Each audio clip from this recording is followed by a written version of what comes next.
أعوذ بالله من الشيطان الرجيم.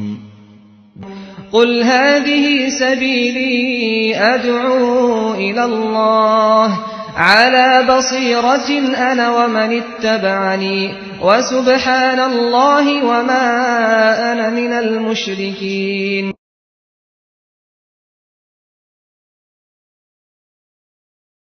السلام عليكم ورحمة الله وبركاته. بسم الله الرحمن الرحيم. الحمد لله رب العالمين، والصلاة والسلام على سيد المرسلين نبينا وإمامنا وقدوتنا محمد وعلى آله وصحبه أجمعين، وبعد. يقول جل وعلا في كتابه: أعوذ بالله من الشيطان الرجيم، بسم الله الرحمن الرحيم. يا أيها الذين آمنوا لا تقدموا بين يدي الله ورسوله واتقوا الله إن الله سميع عليم. يا أيها الذين آمنوا لا ترفعوا أصواتكم فوق صوت النبي ولا تجهروا له بالقول كجهر بعضكم لبعض أن تحبط أعمالكم ولا تجهروا له بالقول كجهر بعضكم لبعض أن تحبط أعمالكم وأنتم لا تشعرون. إن الذين يغضون أصواتهم عند رسول الله أولئك الذين امتحن الله قلوبهم للتقوى لهم مغفرة وأجر عظيم. ایمان لانے والوں، اللہ اور اس کے رسول کے آگے اپنے آپ کو نہ بڑھاؤ اور اللہ سے ڈرو. بے شک اللہ تعالی سننے والے بھی ہیں، جاننے والے بھی ہیں. اے ایمان لانے والوں، اپنی آوازوں کو نبی علیہ السلام کی آواز پر بلند نہ کرو اور بات کے اندر آواز کو بلند نہ کرو جس طرح تم ایک دوسرے کے لیے اس آواز کو استعمال کرتے ہو، ایک دوسرے پر آواز کو بلند کرتے ہو. کہیں ایسا نہ ہو کہ تمہارے اعمال ضائع ہو جائیں اور تمہیں اس کا پتہ بھی نہ ہو. بے شک جو لوگ اپنی آوازوں کو اللہ کے رسول صلی اللہ علیہ وسلم کے آگے پست رکھتے ہیں، یہ وہ لوگ ہیں جن کے دلوں کو اللہ تعالیٰ نے امتحان لیا ہے تقوی کے لیے، اور ان کے لیے مغفرت بھی ہے اور بڑا اجر بھی ہے. برادران اسلام، بزرگ اور عزیزو، معزز حاضرین، محترم خواتین، عنوان آپ کے سامنے ذکر کیا گیا ہے اعلان میں کہ سورہ حجرات کے اندر سوسائٹی کی اصلاح کے لیے اللہ نے جو احکام دیے ہیں وہ کیا. آپ کو معلوم ہوگا کہ اللہ تعالیٰ نے قرآن کریم کے اندر بعض صورتوں کو خصوصیت کے ساتھ ہماری اور ہماری سوسائٹی کے اصلاح کے لیے کچھ خاص صورتوں کو بھی اللہ نے نازل کیا، جیسے سورۃ النساء، سورۃ النور، سورۃ الاحزاب، اور اسی طرح سورۃ الحجرات پوری کی پوری سورت ہے جس میں 18 آیتیں ہیں، اور ان 18 آیتوں کے در اللہ تعالیٰ نے ہمیں 10 احکامات سے نوازا.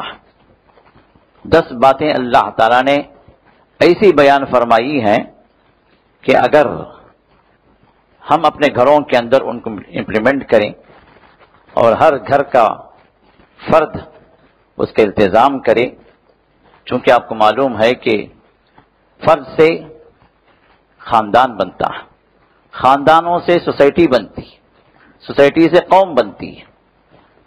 تو اصلاح جو ہونی چاہیے اپنے آپ سے، اپنے گھر سے، اور یہی چیزیں سوسائٹی کے اندر بھی امپلیمنٹ کی جانی چاہیے، جس سے ہمارا معاشرہ پاک و صاف ہو اور فتنے اور ظلم و زیادتی سے یہ چیزیں اس معاشرے کے اندر ختم ہو جائیں، یا ختم نہ بھی ہوں تو کم از کم تو ہو جائیں۔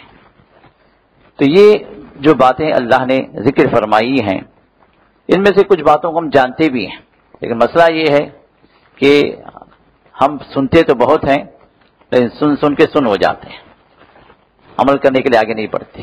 یہ مسئلہ ہے ہمارے اور صحابہ کے درمیان فرق یہی تھا کہ صحابہ وہ تھے جن کے سامنے اللہ کا ایک حکم آ جاتا، محمد رسول اللہ صلی اللہ علیہ وسلم کی ایک سنت، آپ کا ایک عمل سامنے آ جاتا تو دل و جان سے اس کو قبول کرتے اور اس کو اپنی زندگی کے اندر نافذ کرتے۔ ایک بات بھی مل جاتی، عمل شروع ہو جاتا۔ اور ہمارے پاس مسئلہ یہ ہے کہ ہزاروں باتوں کا ہمیں علم ہے الحمدللہ، لیکن عمل کے میدان میں ہم خالی ہیں۔ عبداللہ بن عمر رضی اللہ عنہ ارشاد فرماتے ہیں، میں نے سورہ بقرہ 8 سالوں میں پڑھی۔ سورہ بقرہ کتنے سالوں میں؟ 8 سال لگے مجھے سورہ بقرہ پڑھنے کے۔ اب ہمارے پاس پڑھنا کیا ہے؟ اگر حافظ صاحب کو کھڑاتے ہیں تو یہ 1 گھنٹے کے اندر سورہ بقرہ ختم ہے، شروع سے لے کر آخر تک، الف لام میم سے لے کر وانصرنا علی القوم الکافرین تک 1 گھنٹے کے اندر ختم ہو گئی، سورہ بقرہ ختم ہو گئی۔ صحابہ کا مسئلہ وہ نہیں تھا، صحابہ ایک ایک آیت پڑھتے تھے، اس کی تعلیم حاصل کرتے تھے، اس پر عمل کرتے تھے۔ تو 8 سال جو لگے، جو بتا رہے ہیں عبداللہ بن عمر رضی اللہ تعالیٰ عنہ، در حقیقت یہ علم کے ساتھ عمل بھی۔ تو ضرورت اس بات کی ہے ہمارے اندر کہ ہم اس چیز کو پیدا کریں، جتنا علم ہمیں مل جائے، جو چیز ہمیں حاصل ہو جائے قرآن اور حدیث سے، صحیح معلومات کے ذریعے سے، تو اس پر عمل کرنے کے لیے ہم آگے بڑھیں۔ ورنہ باتیں تو بہت ہیں، مجلسیں بہت ہوتی ہیں، واعظ و نصیحت والے یہ جو اس طرح کے مجالس الحمدللہ آپ کے ایریے میں کافی الحمدللہ مراکز ہیں، اور کافی اس طرح کی باتیں سننے کا موقع مل رہا ہے، لیکن سننے کے ساتھ ساتھ ہم عمل کے لیے بھی جتنا ممکن ہے، کیونکہ اللہ نے فرمایا لا یکلف اللہ نفسا الا وسعها، کسی کو بھی، کسی جان کو بھی، کسی نفس کو بھی، کسی انسان کو بھی اللہ تعالیٰ اس کی وسعت سے زیادہ مکلف نہیں کرتے، وسعت سے زیادہ اللہ تکلیف نہیں دیتے، وسعت سے زیادہ اللہ اس کو نہیں پوچھیں گے۔ تو جتنے ہمارے اور آپ کے اندر استطاعت ہے، جہاں پر بھی ہم عمل کر سکتے ہوں، ہم عمل کے لیے آگے بڑھیں۔ تو یہ سورہ حجرات ہے جو ہماری اصلاح کے لیے اللہ تعالیٰ نے خصوصی طور پر نازل فرمائی ہے۔ تو ذرا ہم آئیں اس کی طرف کہ ان کے اندر وہ 10 احکام کون سے ہیں، یا وہ 10 باتیں کون سی ہیں جو اللہ ہمیں بیان فرما رہے ہیں، تاکہ ہم اس کو سنیں، سمجھیں، اور ساتھ ہی ساتھ یہاں سے نیت کر کے اٹھیں کہ ہم اپنے آپ کے اندر بھی، اپنے گھروں کے اندر بھی ہم اس کو نافذ کرنے کی کوشش کریں گے۔ اللہ ہم سب کو توفیق عطا کرے، آمین یا رب العالمین۔ پہلی بات جو اللہ نے ارشاد فرمائی، جو آیتیں میں نے 1 سے 3 تک تلاوت کی سورہ حجرات کی، یہ پہلی بات ہے۔ اس میں اللہ نے ارشاد فرمایا یا ایھا الذین آمنوا، اے لوگو جو ایمان لائے ہو۔ عبداللہ بن مسعود رضی اللہ عنہ ارشاد فرماتے ہیں، جب اللہ تمہیں پکارے، اے ایمان والو، اے لوگو جو ایمان لائے ہو، جب اللہ تمہیں ندا دے، تمہیں پکارے، اے ایمان والو، تو فرماتے ہیں فرعی سمعک، تم اپنے کان کو لگا دو، اپنے کان کو لگا دو اس آواز کی طرف، اس ندا کی طرف، اس پکار کی طرف۔ کیوں؟ اس لیے کہ اما خیر فیؤمروا بہ، وہاں پر کوئی بھلی بات ہوگی، تمہارے لیے اچھی بات ہوگی جس کا حکم دیا جائے گا، یا پھر وَإِمَّا شَرٌّ فَيُنْهَى عَنْهُ، یا پھر وہاں پر کوئی بری بات ہوگی جس سے تمہیں روکا جا رہا، یا خیر ہوگا جس کا حکم ہوگا، یا شر ہوگا جس سے منع کیا جا رہا۔ تو اللہ کی طرف سے یہ کوئی کمانڈ ہوگا جب اللہ فرماتے ہیں اے ایمان والو یا ایھا الذین آمنو، تو پوری طرح متوجہ ہو جاؤ، اٹینشن ہو جاؤ۔ یا ایھا الذین آمنو کا مطلب یور اٹینشن پلیز، مومنوں کا اللہ بلا آ جاؤ، پھر اس کے بعد اللہ تعالیٰ اپنی بات پیش کرتے ہیں جس میں کوئی کمانڈ ہوتا ہے، کوئی امر ہوتا ہے، یا کوئی نہیں ہوتی ہے جس سے رکنا ہے، یا کہ کوئی کام کا حکم ہوتا ہے جس کو کرنا ہے۔ تو اس طرح اللہ تعالیٰ یہاں پر ایمان والوں کو اللہ نے خطاب دیا۔ جو پہلی بات اللہ ارشاد فرماتے ہیں وہ یہ کہ اللہ اس کے رسول کی بات جب آ جائے تو اپنی بات کو یا کسی اور کی بات کو اللہ اس کے رسول کی بات پر آگے نہ کرو۔ کہنے کے لیے معمولی ہے، لیکن در حقیقت اگر آپ اس کی گہرائی میں جائیں تو آج ہمارے معاشرے کے اندر جتنے سیکٹس ہیں، جتنے گروپس ہیں، جتنی جماعتیں ہیں، جتنے مسلک ہیں، جتنے مذہب ہیں، ان سب کی گروہ بندیوں کا حل یہی ہے۔ آپ دیکھیں گے کہ ہمارے معاشرے کے اندر مسجدیں الگ ہیں، یہ فلاں کی مسجد ہے، فلاں کی مسجد، اس میں ٹوپی لگانے والا نہیں آنا، اس میں ٹوپی نہیں پہننے والا نہیں آنا، اس میں جو انگلی ہلانے والا نہیں آنا، اس میں ہاتھ یہاں بندھنے والا نہیں آنا، اس میں جو ہے وہ قبروں کو سجدہ کرنے والا وہی آئے گا۔ جو ہر مسجد اپنی جگہ مستقل ایک گروہ کی بنیاد پر، مسلکیں الگ ہیں، مذاہب الگ ہیں، فرقے الگ الگ ہیں۔ یہ ہمارے امام کی بات، یہ ہمارے حضرت جی کی بات ہے، یہ جو ہے یہ بات جو ہے جو ہماری جماعت کے جو مؤسس ہیں یہ ان کی بات ہے۔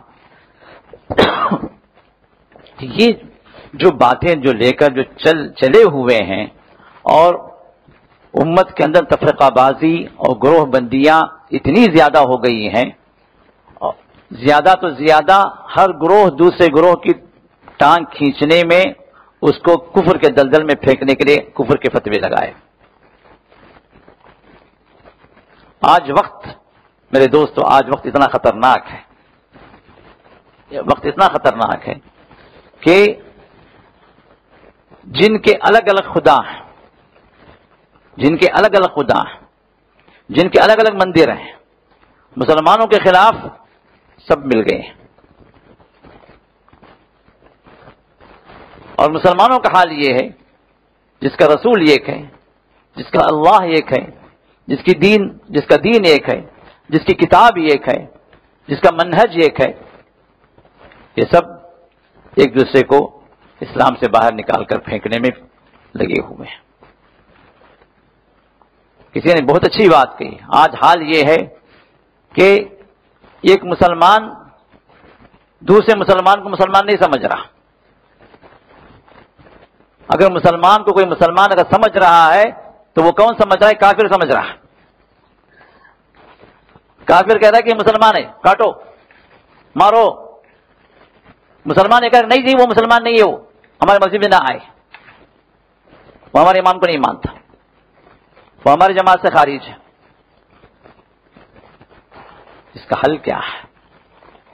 اگر آپ دیکھیں گے ان سب گروہوں کے پیچھے، یہ تفرقہ بازیوں کے پیچھے، یہ امت کے اختلافات کے پیچھے جو اصل برائی ہے، جو اصل وہاں پر جو مشکل موجود ہے، وہ یہ کہ ہر جماعت یا ہر گروہ یا ہر فرقہ اپنے اپنے امام کی بات کو اپنے سینے سے لگائے ہوئے، اپنے اپنے لیڈر کی بات کو سینے سے لگائے، اور اسی کو اسلام سمجھا ہوا۔ بات اللہ اس کے رسول کی بھی آپ ان کے سامنے آگے کر دیں، ماننے کے لیے تیار نہیں جی یہ ہمارے امام کی بات،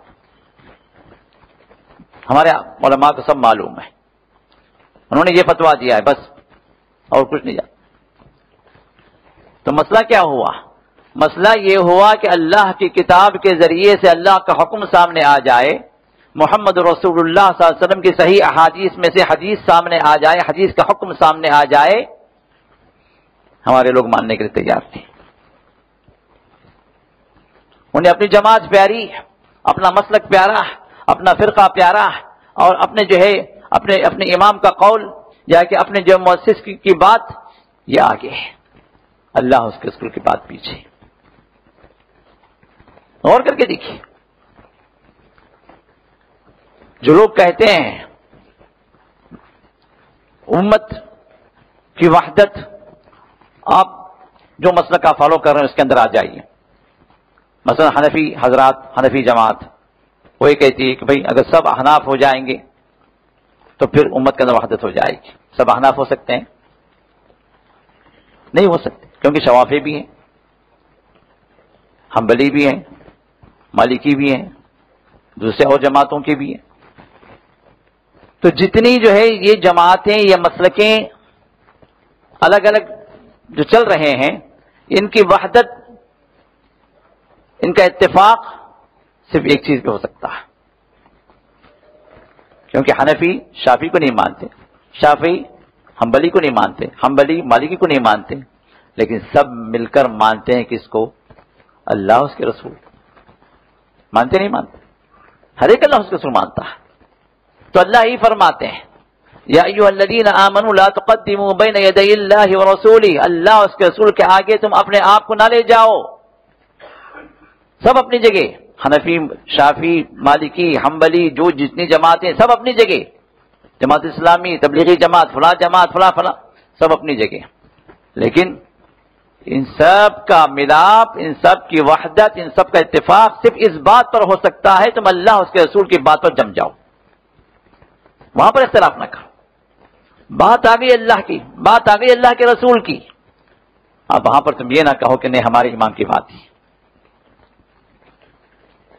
رسول اللہ صلی اللہ علیہ وسلم کی بات آنے کے بعد کوئی اپنی بات کو پیش کر رہا ہے، یا کہ اپنے امام کی بات کو پیش کر رہا ہے، یا کہ اپنے مذہب کی بات کو پیش کر رہا ہے، اپنے مسلک کی بات کو پیش کر رہا ہے، تو پھر یہ شخص وہ شخص ہے جو رسول اللہ کی بات پر کسی امتی کی بات کو آگے کر رہا. یہ وہ خرابی ہے جس کی وجہ سے جماعتیں بنی، یہ وہ خرابی جس کی وجہ سے فرقے ہیں، یہ وہ خرابی جس کی وجہ سے آج جو تفریقہ. تو امت کی وحدت ہو سکتی ہے صرف کتاب و سنت پر، کسی مسلک پر نہیں. کیونکہ ایک مسلک والا دوسرے مسلک کو نہیں مانتا، لیکن تمام مسالک، تمام مذاہب، تمام گروہ، تمام فرقے مانتے ہیں اللہ اس کے رسول کو. تو اللہ اس کے رسول کی بات یہ جو ہے یہ امت کی وحدت کے لیے سینٹرل پوائنٹ ہے. اس پہ سب کو جمع ہونا چاہیے، اس پر سب کو جمع ہونا چاہیے. اور اللہ ہی فرماتے ہیں اپنے اس کتاب کے اندر، اس صورت کے اندر، کہ تمہارے اختلافات مٹ سکتے ہیں تو صرف ایک بنیاد پہ مٹ سکتے ہیں. وہ بنیاد کیا ہے؟ کتاب و سنت، اللہ اس کے رسول کی صحیح احادیث، اللہ کی کتاب اور رسول اللہ کا صحیح فرمان. اس پر اگر تم جم جاؤ، اس کو ہر مسلک والا، ہر مذہب والا، ہر فرقے والا، ہر جو ہے جماعت والا اگر اس کو اگر گول بنا لے تو اختلافات خود ہی دبتے چلے جائیں گے. وہاں پر کوئی کسی کی بات کو آگے نہیں بڑھائے گا. اللہ کے رسول کی بات آ گئی، ختم، صحیح سند سے ثابت ہے. رسول اللہ صلی اللہ علیہ وسلم کی بات آنے کے بعد بھی، قرآن کا حکم آنے کے بعد بھی اگر وہاں پر کوئی انسان جو ہے اپنے کسی امام کی یا کسی جو ہے ولی کی یا کسی جو ہے بزرگ کی، کسی شخصیت کی بات کو آگے بڑھا رہا ہے، تو پھر یہیں پر جو ہے تفرقہ بازی کی بنیاد ہے، اور ایسے لوگوں کی ایمان پر بھی شک ہے. اس کو یاد رکھیے، بہت بڑی بات ہے. کیوں؟ اللہ اس رسول کی بات آنے کے بعد آپ ایک امتی کی بات کو آگے بڑھا رہے ہیں، پھر کامیابی کیسے ہو سکتی؟ تو اسی وجہ سے اللہ نے فرمایا ایمان لانے والوں، اللہ اس کے رسول کے آگے اپنے آپ کو نہ لے جاؤ، ان کی بات پر اپنی بات کو آگے نہ بڑھاؤ. واتقوا اللہ، اللہ سے ڈرو. ہاں، یہ اللہ کا ڈر ہی بنیاد بنتا ہے کہ آپ اپنے خواہشات کو، اپنے تعصبات کو، اپنے گروہی اور فرقہ واری جو تعصب بندی ہے، ان سب کو آپ اگر نیچے کر سکتے ہو تو صرف اس بنیاد پہ کر سکتے ہو کہ تم اللہ کا توقع اختیار کرو، تم اللہ سے ڈرنے والے بن جاؤ. تو پھر اللہ فرماتے ہیں ان اللہ سمیع علیم، بے شک اللہ تعالیٰ سننے والے بھی ہیں اور جاننے والے بھی ہیں. نمبر 2، یہ تو بنیادی چیز ہو گئی ایک عمومی ہمارے اختلافات کی اصلاح کے لیے.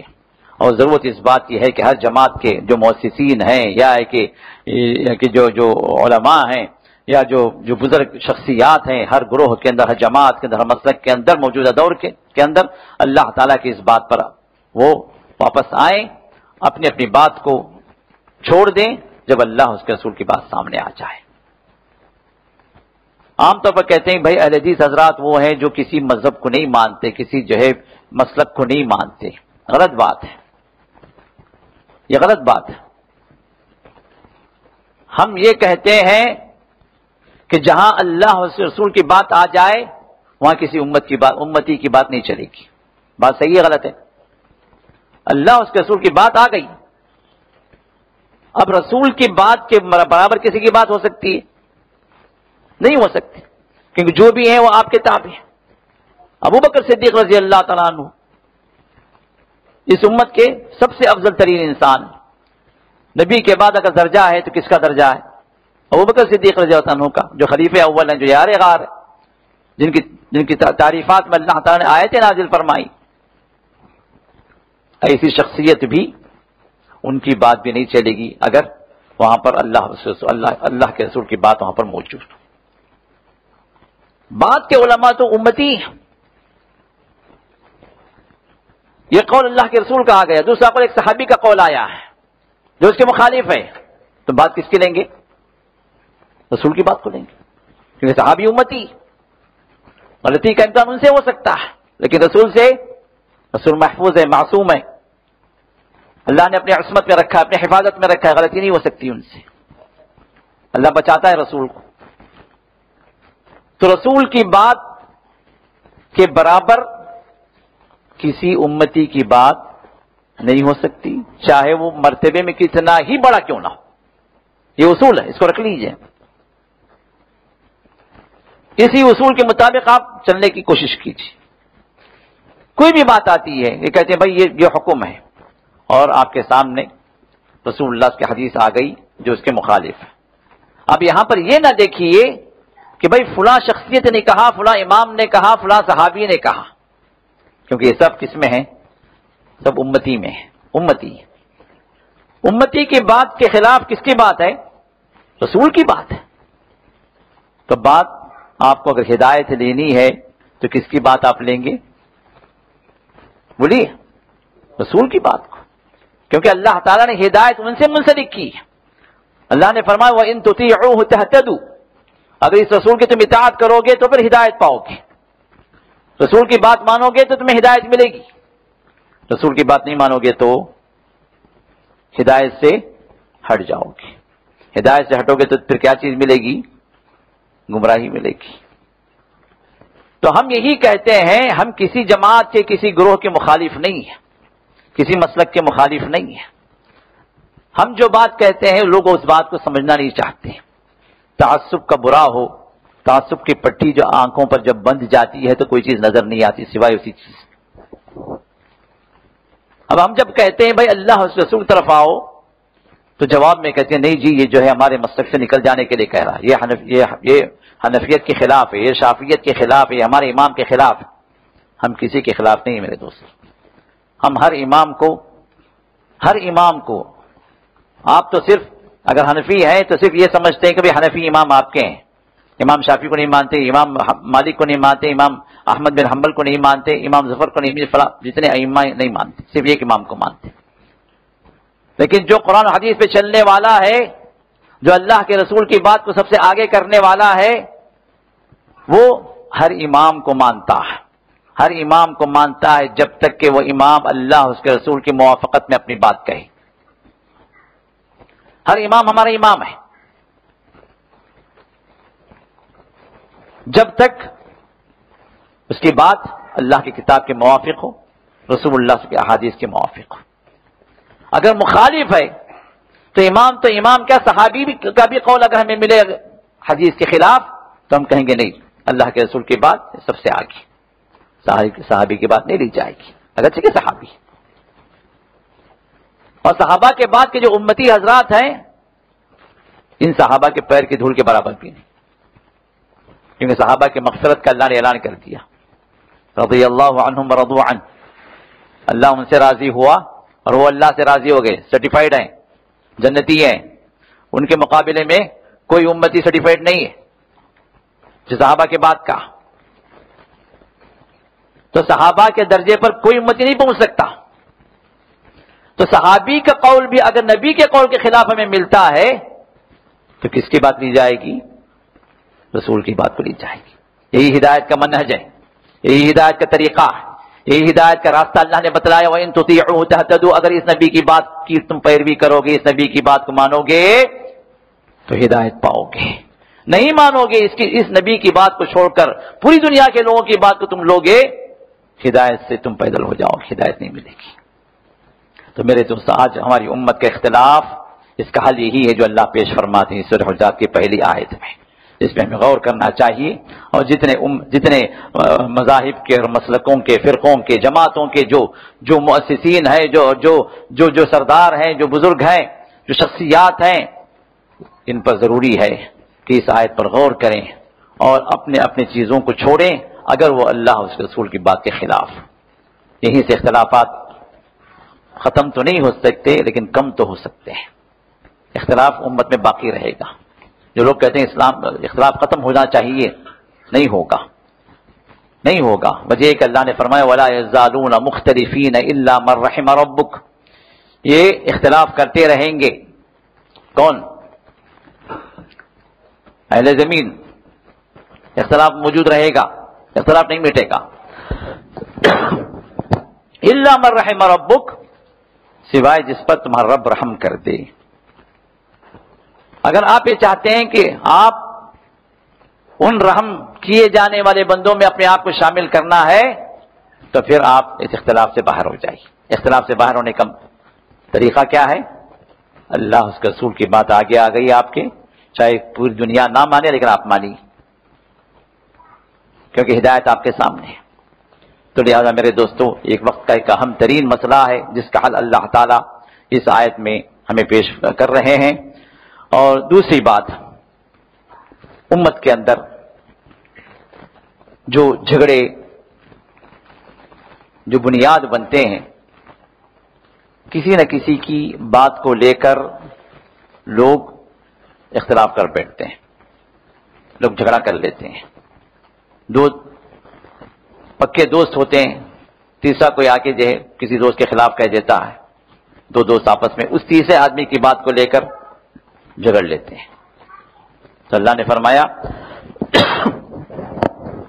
یا ایھا الذین آمنوا ان جاءکم فاسق بنبأ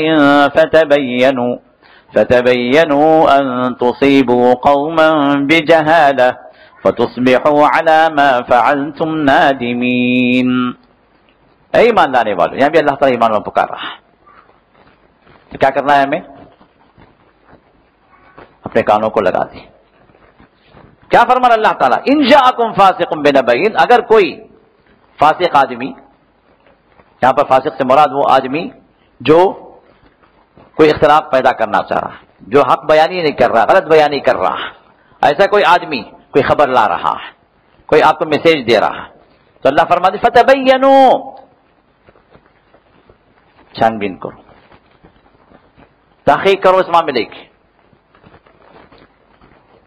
کیوں؟ ان تصیبوا قوما بجہالہ, ممکن ہے اس بات کا خدشہ ہے کہ تم نادانی کی وجہ سے کسی پر ظلم نہ کر بیٹھو, کسی کو نقصان نہ پہنچا دو. فتصبحوا علی ما فعلتم نادمین, پھر جب حقیقت جب کھلے گی تو پھر اس کے بعد تم نادم ہوگے, پشیمان ہوگے, پریشان ہوگے. تو اس پریشانی سے بچنے کے لیے سب سے پہلے جو خبر تم تک پہنچتی ہے اس کی چھان بین کرو, اس کی صحت جانو, سچی بات ہے یا غلط بات, اس کی تحقیق کرو. میرے دوستو, یہ قاعدہ دین کے فتنے سے میں بچاتا ہے, دنیا کے فتنے سے میں بچاتا ہے. آج سوشل میڈیا کا دور ہے, واٹس ایپ کا دور ہے, اسلامک میسیجز, اسلام کے نام پہ میسیجز فارورڈ ہوتے چلے جاتے ہیں. جیسے آپ کو ارے اسلام کا میسیج ہے بھی, چلو فارورڈ کرو, اور اس میں میسیج لکھنے والا یہ بھی لکھ دیتا ہے اگر آپ ایمان والے ہیں تو آپ آگے بڑھائیے, اگر آپ کافر ہیں تو نہ بڑھائیے. لو, ایمان اور کفر کا معیار اب یہ ہوگا اس کے بڑھانے پر. بعض وقت اگر آپ منافق ہیں تو نہ بڑھائیے. فتوے نہ بڑھانے والا منافق کافر, جو بڑھائے گا وہی مومن. استغفر اللہ. اور حقیقت میں اگر دیکھا جائے تو میسیج اسلام کے نام پر میسیج, لیکن اسلام سے اس کا کوئی تعلق نہیں. ایسے بھی ہوتے ہیں بے بنیاد, من گھڑت، کوئی سند نہیں ہے، کوئی روایت نہیں ہے اس کی، کوئی آتھینٹک سورس نہیں ہے، کوئی آتھینٹک ریفرنس نہیں ہے، اور دھڑا دھڑ بڑھاتے چلے جا رہے ہیں۔ دنیا کے معاملے میں جب کوئی خبر آپ کو مل رہی ہے تو چھان بین تحقیق کا اللہ حکم دے رہے ہیں، تو دین کا معاملہ اس سے کہیں زیادہ ہے، کیونکہ دین نہ آپ کا ہے نہ آپ کے والدین کا ہے۔ کس کا ہے دین؟ اللہ اس کے رسول کا۔ اللہ اس کے رسول کی بات جو دین ہے، اس کی تحقیق، اس کی چھان بین کہیں زیادہ افضل ہے، کہیں زیادہ ضرورت مند ہے بنسبت اس بات کے جو دنیا کی۔ دنیا کی بات ہمیں معلوم ہوتی ہے تو 10 آدمیوں سے پوچھتے ہیں۔ ابھی 4 دن پہلے جو انڈونیشیا کے فلائٹ جو گر گئی، 189 پیسنجرز چلے گئے، خبر آئی، اب خبر جو ہے ارے آ گئی، صحیح خبر ہے، کیا سورس ہے؟ بی بی سی نے یا فلاں نے کون سے چینل ریلے کیا ہے؟ ارے کہاں تک اس خبر سے؟ دنیا کی خبر جس سے آپ کو کوئی لینا دینا نہیں، نہ اس سے نہ آپ کا ایمان بڑھتا ہے نہ گھٹتا، نہ اس سے آپ کی دنیا بنتی ہے یا نہ بگڑتی۔ ایک معمولی سے خبر ہمیں ملتی ہے تو دنیا کے بارے میں ہم 10 لوگوں سے پوچھتے ہیں، 10 سورسوں کو ڈھونڈتے ہیں، صحیح ہے غلط ہے۔ لیکن دین کی بات جب آتی ہے جس سے آپ کا ایمان بڑھتا بھی ہے گھٹتا بھی ہے، جس سے آپ کی آخرت بنتی بھی ہے بگڑتی بھی ہے، اس معاملے کے اندر ہم اتنے جو ہے کہ کیئرلیس ہیں، اتنے لیزی ہیں، صرف ایک کلک پر جو ہے ہم ہزاروں کو فارورڈ کر دیتے ہیں، آپ کو پتہ ہی نہیں کہ صحیح ہے غلط ہے۔ تو رسول اللہ صلی اللہ علیہ وسلم ارشاد فرماتے ہیں اگر کوئی انسان کو کوئی خبر ملتی ہے اور وہ خبر دوسرے کو پہنچا دیتا ہے اور خبر جھوٹی ہے تو پہنچانے والا بھی وہ بھی ایک جھوٹا، تو ہونا تو یہ چاہیے کہ جب اسلام کے نام پر کوئی بات آئے تو ہم رک جائیں، اور جو مستند علماء ہیں، جو آپ کے کانٹیکٹس میں جو آتھینٹک سورسز ہیں، جس کو جو ہے آپ صحیح عالم سمجھ رہے ہیں، مسلک حق والا سمجھتے ہیں، صحیح احادیث کی جانکاری اس کے پاس ہے، تو آپ اس کے پاس بھیجیے، اس سے پوچھیے کہ کہاں تک صحیح ہے، کہ غلط بات تو نہیں ہے، یہ ہے روایت تو کہاں پر موجود ہے۔ پھر آپ کو اطمینان ہو گیا کہ واقعتاً صحیح بات ہے، اللہ کے رسول تک یہ بات پہنچتی ہے، تو پھر آگے بڑھیے، انشاءاللہ آپ کو اجر ملے گا۔ بغیر تحقیق کے اگر آپ ایسے میسیجز کو فارورڈ کر دیں گے تو ثواب کے بجائے کہیں ایسا نہ ہو کہ آپ گناہ میں مبتلا ہو جائیں۔ یہ بہت بڑی تنبیہ، بہت خطرناک بات ہے، اور ہمارے لیے، ہمارے معاشرے کے اندر جب سے گھر یہ بلکہ ہر جیب کے اندر واٹس ایپ آیا، یہ سب کے لیے اتنی آسان بات بن گئی کہ شیطان اس سے دین کے نام پر کھلواڑ کر رہا۔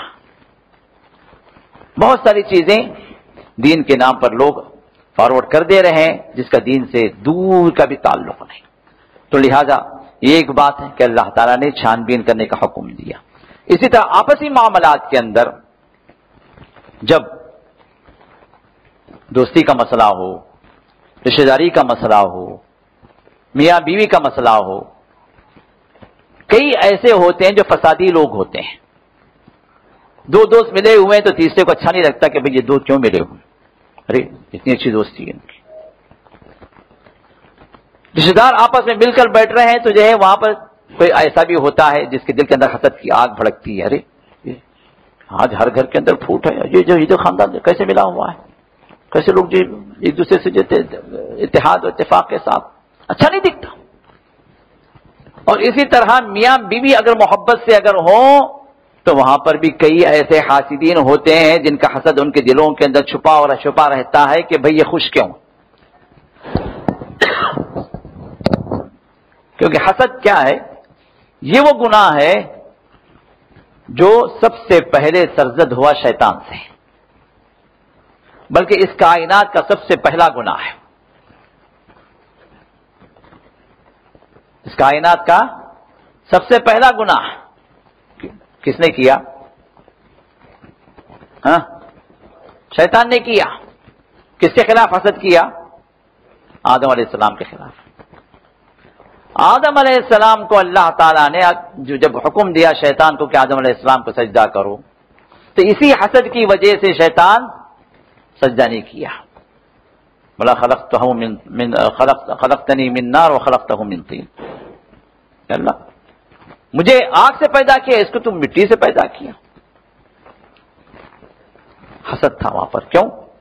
پہلے جو یہ لوگ تھے نا، یہی شیاطین تھے اس دنیا کے اندر. آپ کو پتا اللہ نے انسان سے پہلے کس کو پیدا کیا؟ ان جنات اور شیاطین کو پیدا کیا. تو اس سرزمین پر پہلے وہی لوگ تھے. پھر اس کے بعد اللہ تعالیٰ نے ان میں سے بہت سوں کو ہلاک و برباد کیا، اور زمین کے اندر ان کا جو فساد تھا اس کو اللہ دور کرنے کے لیے اللہ نے انسان کو بھیجایا. تو فطری طور پر حسد کی آگ ان کے اندر موجود ہے، خاص طور پر آدم علیہ السلام اور ان کے اولاد کے ساتھ. اور اسی حسد کی آگ کی وجہ سے اس نے کہا کہ جب اس کی وجہ سے میں جہنم میں پہنچ رہا ہوں تو پھر اس کو بھی نہیں چھوڑوں گا، اس کو اور اس کے اولاد کو بھی کھینچنے کی کوشش کروں. تو یہ وہاں سے سلسلہ چل رہا.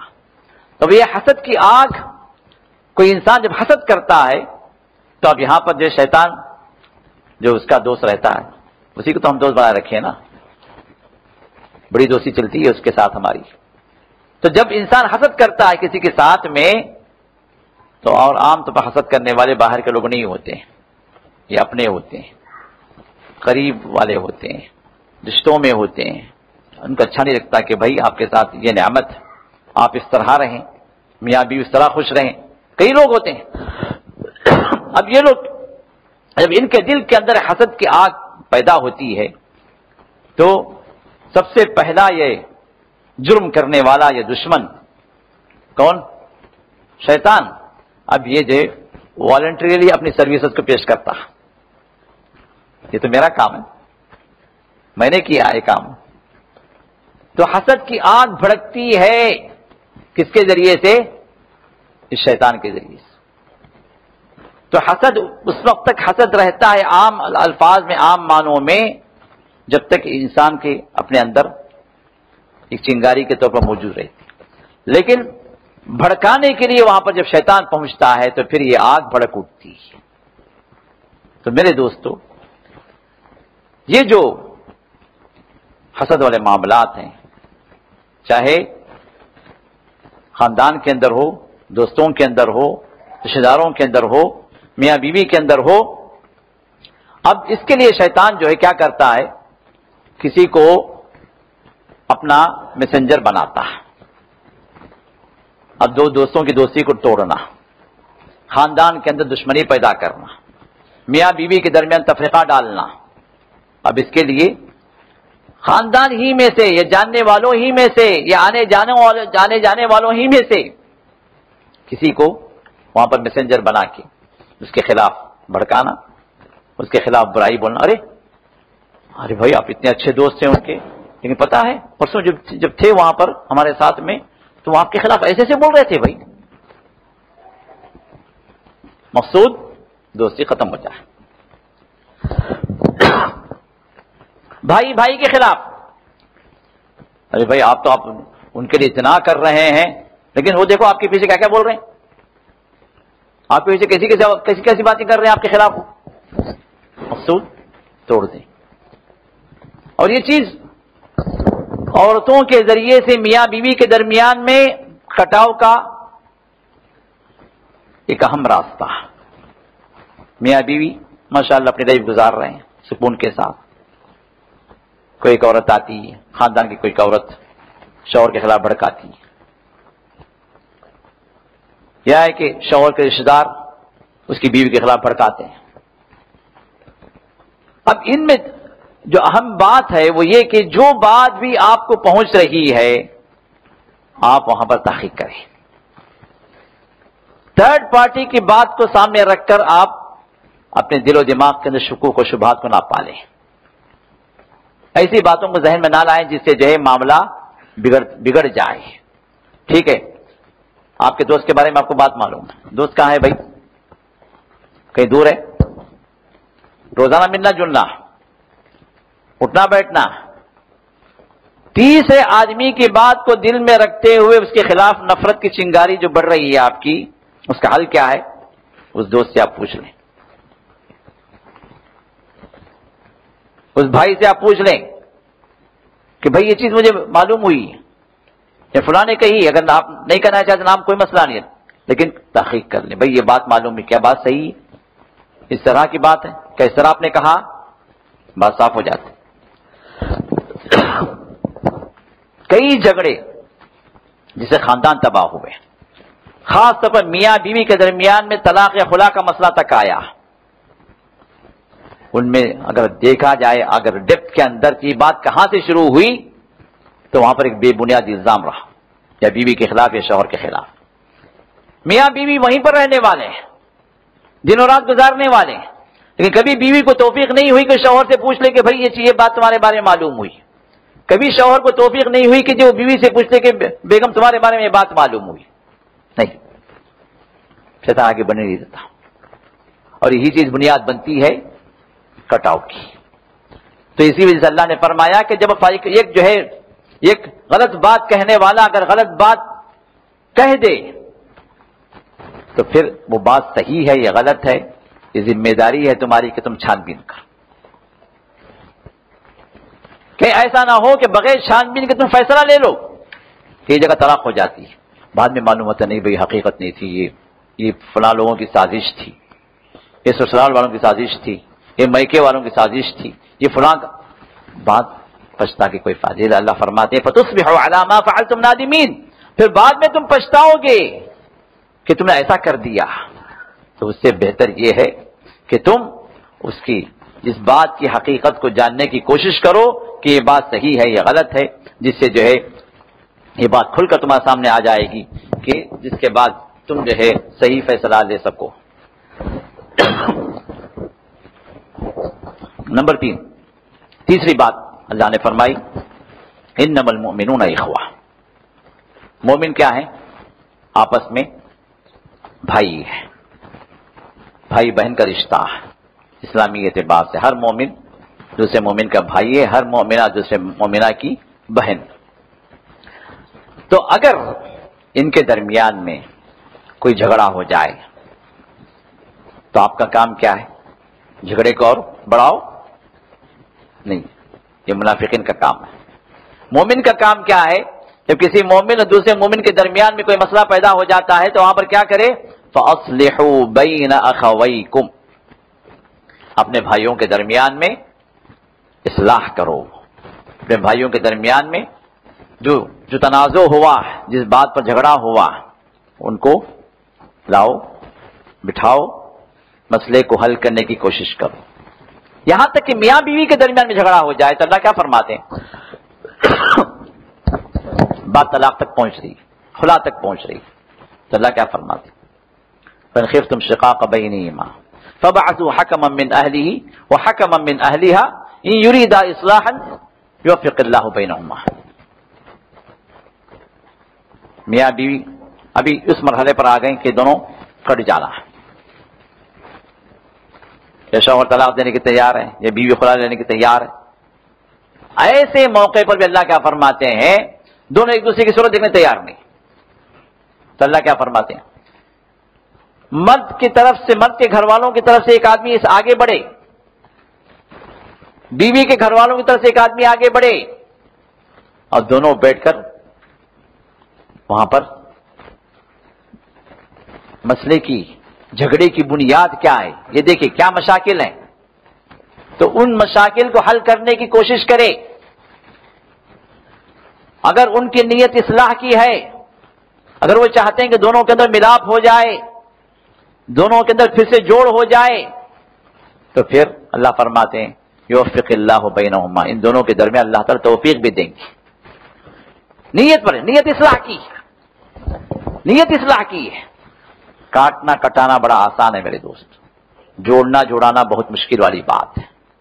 ایک رات کے اندر یہ بلڈنگ جو ہے گرا دے سکتے ہیں، ایک رات کافی ہے اس کے لیے، لیکن اگر اس کی تعمیر کرنا ہے تو کئی مہینے سال بھی لگ سکتے ہیں۔ تو گرانا بہت آسان ہے، توڑنا بہت آسان ہے، کٹانا بہت آسان ہے، لیکن تعمیر کرنا اور خاندان کو جوڑنا یہ بہت مشکل کام. اور شیطان کو سب سے زیادہ پسند والی بات شرک کے بعد یہ ہے کہ خاندان کے اندر کٹاؤ آ جائے، خاص طور پر میاں بیوی کٹ جائے. شیطان سب سے زیادہ یہ چاہتا ہے کہ میاں بیوی آپس میں جدا ہو جائے، آپس میں جو ان کا اتفاق یا آپس میں جو زندگی گزار رہے ہیں یہ مسئلہ ختم ہو جائے، دونوں کٹ جائیں. کیوں؟ ان دونوں کے کٹنے سے صرف دو کا کٹنا نہیں ہے، پورے خاندان کا کٹ جانا ہے، بچوں کا دربدر ہو جانا ہے. دو خاندان جو آپس میں ملے ہوئے تھے پھر ان دونوں کے درمیان نفرت کی دیوار کھڑی ہو جاتی ہے. اور دو خاندان کا کٹنا کیا ہے؟ سوسائٹی کے اندر درار پڑ جانا، سوسائٹی کے اندر رکھنا پڑ جانا. اور شیطان نہیں چاہتا. تو لہذا اللہ تعالیٰ نے اس کے بارے میں جو حل بیان فرمایا وہ یہ کہ فَأَصْلِحُوا بَيْنَ أَخَوَيْكُمْ، اپنے بھائیوں کے درمیان میں اصلاح کرو، یعنی اصلاح کی کوشش کرو. وَاتَّقُوا اللَّهَ لَعَلَّكُمْ تُرْحَمُونَ، اللہ سے ڈرو تاکہ اللہ تم پر رحم فرمائے. نمبر 4، چوتھی بات جو اللہ ارشاد فرماتے ہیں، یا ایھا الذین آمنوا لا يسخر قوم من قوم عسى أن يكونوا خيرا منهم ولا نساء من نساء عسى أن يكن خيرا منهن ولا تلمزوا أنفسكم ولا تنابزوا بالألقاب بئس الاسم الفسوق بعد الإيمان ومن لم يتب فأولئك هم الظالمون. اے ایمان لانے والو، چوتھی بات یہ ہے، اے ایمان لانے والو، کوئی جماعت دوسری جماعت کا ٹٹول نہ کرے، مذاق نہ اڑائے، تمسخر نہ کرے. ممکن ہے کہ جس کا تم مذاق اڑا رہے ہو وہ اللہ کے پاس تم سے بہتر. اور اسی طرح کوئی عورتوں کی جماعت دوسری جماعت کا مذاق نہ اڑائے، ٹٹول نہ کرے. ممکن ہے جس کا تم مذاق اڑا رہے ہو وہ تم سے بہتر. تمسخر کرنا، کسی کا ٹٹول اڑانا، کبھی ایسا بھی تو بھائی کا ٹٹول اڑاتا ہے، دوست کا جو مذاق اڑاتا ہے، یا خاص طور میاں بیوی کے درمیان میں بیوی بات میں بیوی کے گھر والوں کا مذاق اڑایا جاتا ہے. یہ اس مذاق اور ٹٹول کے پیچھے سبب کیا ہوتا ہے، کیا وجہ ہوتی ہے؟ اگر آپ جھانک کر دیکھیں تو وہاں پر وجہ کیا ہوتی ہے؟ کبر ہوتا ہے، تکبر ہوتا ہے. شوہر اپنے آپ کو اونچا سمجھتا ہے، بیوی نیچے. شوہر کے گھر والے اپنے آپ کو سپیریئر سمجھتے ہیں، بیوی گھر والے جیسے کئی لوگ کہتے ہیں میری بیوی میرے پاؤں کی جوتی بول، یہ پاؤں کی جوتی جو سمجھتا ہے پھر برابر حق کیسے دے گا وہ؟ ارے پاؤں کی جوتی کا جو تصور ہے یہ در حقیقت اس کے کبر کا تصور ہے، اس کا تکبر کا نتیجہ. تو تمسخر جہاں بھی، ٹھٹول جہاں بھی، مذاق جہاں بھی اڑایا جاتا ہے در حقیقت وہاں پر کبر ہوتا ہے، فخر ہوتا ہے، غرور ہوتا ہے. اس غرور کا نتیجہ یہ ہوتا ہے کہ سامنے والے کو وہ ڈیگریڈ کرتا ہے، اس کا مذاق اڑاتا ہے. یہ اللہ کو پسند نہیں ہے اور یہ معاشرے کے اندر خرابی کی بنیاد ہے. جس کو آپ برابر نہ سمجھیں آپ اس کو اس کا حق نہیں دے سکتے. جس کو آپ ڈیگریڈ کریں اس کو آپ اپنے برابر نہیں سمجھ سکتے. تو اسی وجہ سے رسول اللہ صلی اللہ علیہ وسلم نے حدیث قدسی میں بیان فرمایا کہ اللہ ارشاد فرماتے ہیں الکبریاء ردائی، کہ اللہ فرماتے ہیں کہ تکبر، فخر و غرور میری چادر ہے، والعظمت ازاری، اور بلندی یہ میری لنگی ہے، یعنی میرا حق ہے. اور جو ان دونوں میں سے کسی کو مجھ سے چھیننے کی کوشش کرے گا میں اس کے جہنم میں کھینچوں گا. یہ وہ تکبر ہے جس کا نتیجہ جو سامنے بن کر آتا ہے وہ ہے کہ سامنے والے کو آپ ڈیگریڈ کریں، اس کا مذاق اڑائیں. اور میرے دوستو جب آپ کسی کو بے عزت کریں، ڈیگریڈ کریں تو کیا وہ آپ سے محبت کرے گا؟ جس طرح آپ نے اس کو ڈیگریڈ کیا کہ وہ موقع کی تلاش میں ہوگا کہ کہیں جب کبھی موقع ملے وہ آپ سے بدلا لے. یہ معاشرے میں سوسائٹی کے اندر فساد کی بنیاد ہے. تو اسی وجہ سے اللہ نے فرمایا کہ نہیں، تم جس کا مذاق اڑا رہے ہو، جس کا تمسخر کر رہے ہو، جس کو ڈیگریڈ کر رہے ہو سکتا ہے اللہ کے پاس وہ تم سے زیادہ کہیں جو بلندی اور شان والا ہو، تم کو نہیں پتا. تو اسی طرح خواتین بھی جب کسی خاتون کو ڈیگریڈ کرتی ہیں، ارے اس کے پاس ہی کیا ہے، ارے وہ تو فقیر نہیں ہے، ارے اس کے پاس کیا مال ہے، ارے یہ وہ فلاں ہے فلاں، ایسی یہ در حقیقت یہ سب کیا ہے؟ تکبر کی نشانیاں ہیں جس سے اللہ نے منع کیا ہے.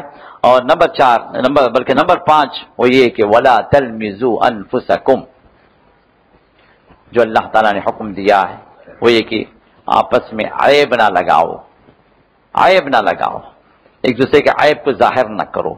ایک دوسرے کا اللہ کے رسول صلی اللہ علیہ وسلم نے جو حکم دیا ہے کہ ایک مسلمان اپنے دوسرے مسلمان کے عیب کو چھپائے، اس کی کمی کو چھپائے. اس دنیا کے اندر یہ بتائیے کہ محمد رسول اللہ کو چھوڑ کر کس کے اندر کمی نہیں ہے؟ کیا ہے کوئی ایسا انسان جس کے پاس کوئی کمی نہ ہو، جس کے پاس کوئی عیب نہ ہو؟ بتائیے. ہر آدمی کے پاس کچھ خامیاں ہیں، کچھ عیب، کچھ عیوب ہیں، کچھ ایسی چیزیں ہیں جو دوسروں پر ظاہر نہیں کر سکتا. اب ایسی کوئی چیز اگر آپ کے سامنے آ گئی تو پھر آپ کو کیا کرنا ہے؟ آپ کو یہ کرنا ہے کہ سب سے پہلے اگر آپ کی طاقت میں یہ بات ہے، آپ اس کی اصلاح کر سکتے ہیں، تو اس کو تنہائی میں آپ بلائیے، اکیلے میں بلائیے، اور کوشش کیجئے کہ وہ عیب اس پر آپ بتا کر اس کی اصلاح ہو جائے، وہ برائی اسے چھوٹ جائے، اس غلطی کا ارتکاب وہ پھر نہ کرے، اس عیب کی اصلاح ہو جائے، اسی کوشش. اور دوسری چیز جو آپ کو کرنی ہے وہ کیا؟ دوسروں پر ظاہر نہ کریں، دوسروں کو بتاتے نہ پھریں، ارے فلاں ایسا ہے جی، ارے فلاں کے پاس یہ چیز ہے جی، ارے فلاں نے ایسا کیا جی، ارے اس کے اندر یہ کمی ہے جی. جب آپ کسی کی طرف ایک انگلی آپ اشارہ کرتے ہیں کسی کے عیب کی طرف، تو باقی 3 انگلیاں یہ کس کی اشارہ کر رہی ہیں؟ خود کو. جب آپ اشارہ کر رہے ہیں کہ اس طرح ایک انگلی اس طرف جا رہی ہے جس کی طرف آپ عیب کی نشاندہی کر رہے ہیں، باقی 3 انگلیاں آپ کی طرف، آپ ادھر بھی تو جھانکو، ادھر کون سے تم جو اپنے آپ کو مکمل پا رہے ہو، عیوب یہاں بھی تو ہیں. تو اسی وجہ سے رسول اللہ نے ارشاد فرمایا من ستر عیبا لمسلم، جو کسی مسلمان کا عیب اس پر پردہ ڈال دے، معلوم ہے بے فلاں کے اندر یہ برائی ہے، ممکن حد تک آپ اصلاح کریں اس کی، لیکن دوسروں کو بتاتے نہ پھریں، پردہ ڈال دیں. تو کیا اس کا بدلہ ہے؟ تو اللہ فرماتے ہیں، اللہ کے رسول ارشاد فرماتے ہیں قیامت کے دن اللہ تعالیٰ اس کے کمیوں پر، اس کے عیوب پر پردہ ڈال دیں گے. اللہ اکبر. اور جو کسی مسلمان کے پیچھے پڑ جائے کہ اس کی بے عزتی کرے، اس کے عیب کو ظاہر کرے، دوسروں کے سامنے اس کا بھانڈا پھوٹے، وہ بے عزت ہو، ذلیل ہو، جو اس کی کوشش کرے، اللہ کے رسول ارشاد فرماتے ہیں کہ وہ گھر میں بیٹھا رہے گا لیکن اللہ تعالیٰ اس کے عیوب کو لوگوں پہ ظاہر کر دیں گے. اور قیامت کے دن اللہ تعالیٰ پوری مخلوق کے سامنے اس کے عیوب کو ظاہر کریں گے، وہاں پر سب کے سامنے ذلیل ہوگا. تو اللہ نے ارشاد فرمایا وَلَا تَلْمِزُوا أَنفُسَكُمْ، آپس میں عیب نہ لگاؤ، ایک دوسرے کے پیچھے نہ پڑو، ایک دوسرے پر جو ہے الزامات نہ لگاؤ. اور نمبر 5 وَلَا تَنَابَزُوا بِالْأَلْقَابِ، القاب سے ایک دوسرے کو نہ پکارو. بئس الاسم الفسوق بعد الایمان، ایمان کے بعد نافرمانی والے نام، یا کہ وہ نام جو گناہ سے اس کا تعلق ہے وہ کیا ہی برے نام ہیں. ومن لم يتب، اور جو توبہ نہ کرے، فاولئک هم الظالمون، یہ وہ لوگ ہیں جو ظالم ہیں. اس حکم میں اللہ نے جو بات ارشاد فرمائی ہے وہ یہ کہ اصل جو نام ہے، جو نام ان کے ماں باپ نے رکھے ہیں، ان ناموں کو چھوڑ کر کسی کو ایسے نام سے نہ بلاؤ جو برا ہو، جو جب آپ اس کو بلائیں تو اس کے اندر اس کی کسی عیب کا اظہار ہو یا کسی عیب کی نشاندہی ہو، یا مقصود ہے کہ اس کو ڈیگریڈ کر کے اس کو بلایا جائے. لیکن کچھ نام ایسے ہوتے ہیں جو اسی سے مشہور ہو جاتے ہیں، وہ بندہ برا بھی نہیں مانتا. جیسے بعض محدثین کے اندر گزرے عارج، عامش، یہ عیوب ہیں. عارج کا مطلب لنگڑاپن، اسی سے مشہور ہو گئے، وہ محدث ہیں، لیکن ان کے عیب کو ظاہر کرنا مقصود نہیں تھا. عامش جس کے آنکھ کے اندر ڈیفیکٹ ہو، محدثین ہیں، اسی نام سے ظاہر ہو گئے. وہ لوگ برا بھی نہیں مانے اور ان کو ڈیگریڈ کرنا مقصود بھی نہیں. تو اسی طرح اب خاندان میں کوئی چھوٹا ہے، چھوٹو بلا کی عادت ہوگی اور چھوٹو سے یہی بلایا جا رہا ہے، یا کالو بلا کی جو عادت ہو گئی، اب وہ کالو بنے برا بھی نہیں مانتا، ممکن ہے. لیکن کچھ ایسے نام ہوتے ہیں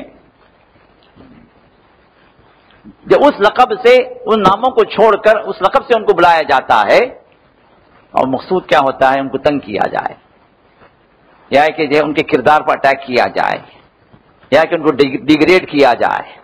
تو ان ناموں سے اللہ نے منع کیا. ان کے ماں باپ نے جو نام رکھے ان ناموں سے بلاؤ. دوسرے نام اگر دے رہے ہیں تو اچھے نام دو، جس سے خوشی ہو، جس سے جو ان کی بلندی اور ان کا مرتبہ ظاہر ہو. لیکن ایسے ناموں سے نہ بلاؤ جس سے جو ہے ان کے دل کو تکلیف ہو، یا کہ ان کو ڈیگریڈ کیا جائے، معاشرے کے اندر ان کا مرتبہ کم کر دیا جائے. اور خاص طور پر ایک بندہ جو ایسا ہے جو پہلے برا تھا، بعد میں وہ اچھا ہو گیا، اللہ نے توفیق دی، توبہ کر لیا، آ گیا صحیح راستہ، آنے کے باوجود بھی آپ اس کو کیا کرتے ہیں؟ پرانے نام سے بلا رہے ہیں. ایک آدمی چور تھا، اب الحمدللہ توبہ کر لیا، درست ہو گیا.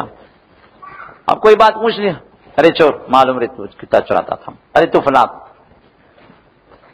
پرانے کسی گناہ کی طرف انسان کسی کو حوالہ نہ دے، کیونکہ اس گناہ سے نکل چکا، وہ توبہ کر چکا. جب اللہ معاف کر دیا تو پھر ہم اور آپ کون ہوتے ہیں جب اس کی طرف آپ پھر سے اس کو لے جائیں. تو اس لیے ایسے نام جس سے کسی کو تکلیف ہو، کسی کے مرتبے کو کم کیا جائے، ان ناموں سے نہ بلایا جائے.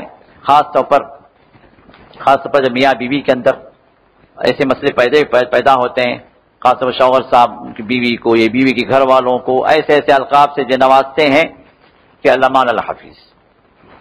مقصود کیا ہوتا ہے؟ وہاں ڈیگریڈ کرنا.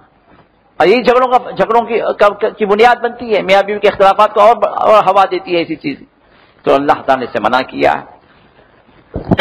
ساتویں بات اللہ نے ارشاد فرمایا، یا ایھا الذین آمنوا اجتنبوا کثیرا من الظن ان بعض الظن اثم ولا تجسسوا ولا يغتب بعضكم بعضا أيحب أحدكم أن يأكل لحم أخيه ميتا فكرهتموه واتقوا الله إن الله تواب رحيم.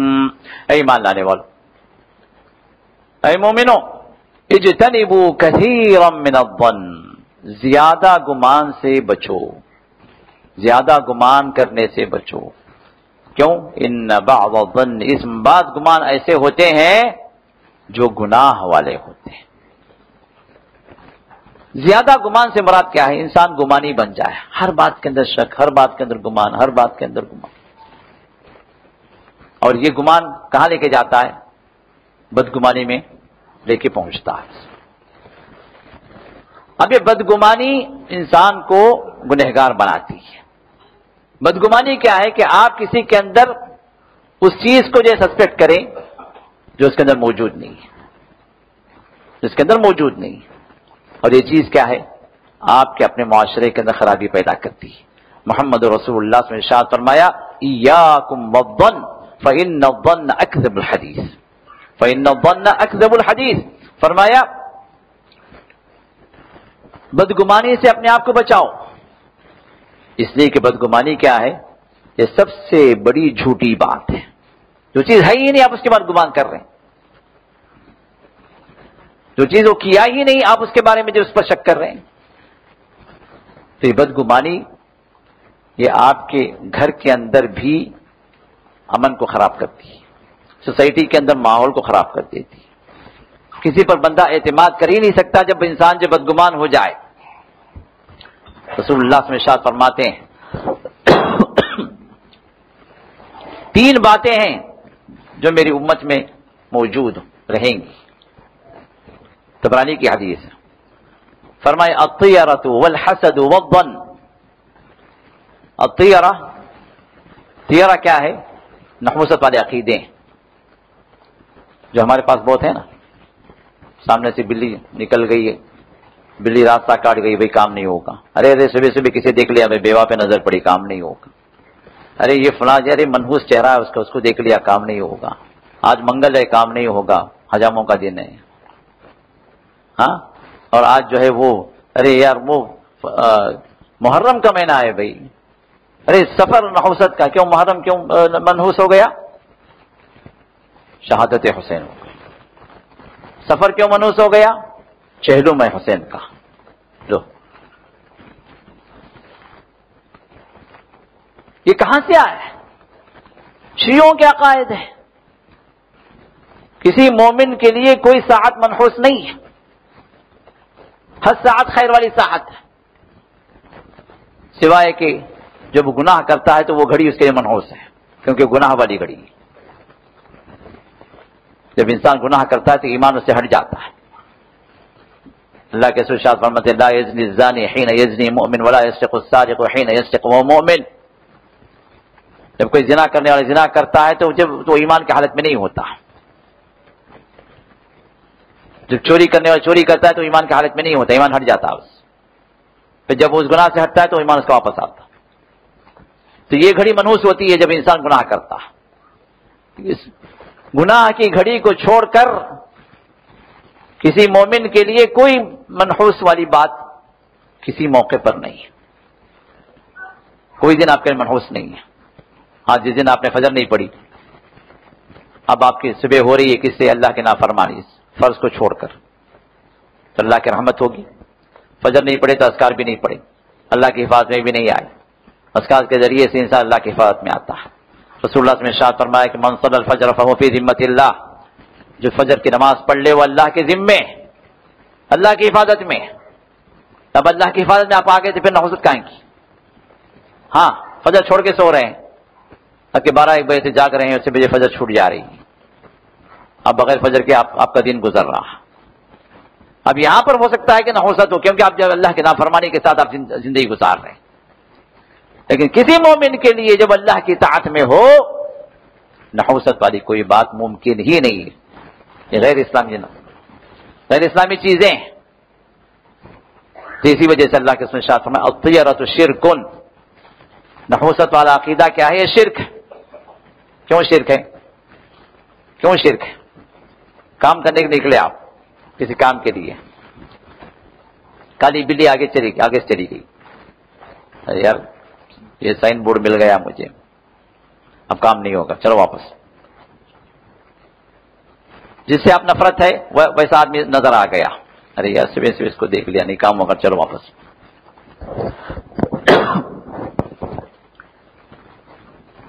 ہندوؤں کے پاس یہ شبھ گھڑی ہے یا اشبھ گھڑی ہے، یہ خیر و برکت والی گھڑی ہے، وہ جو ہے نحوست والی گھڑی ہے.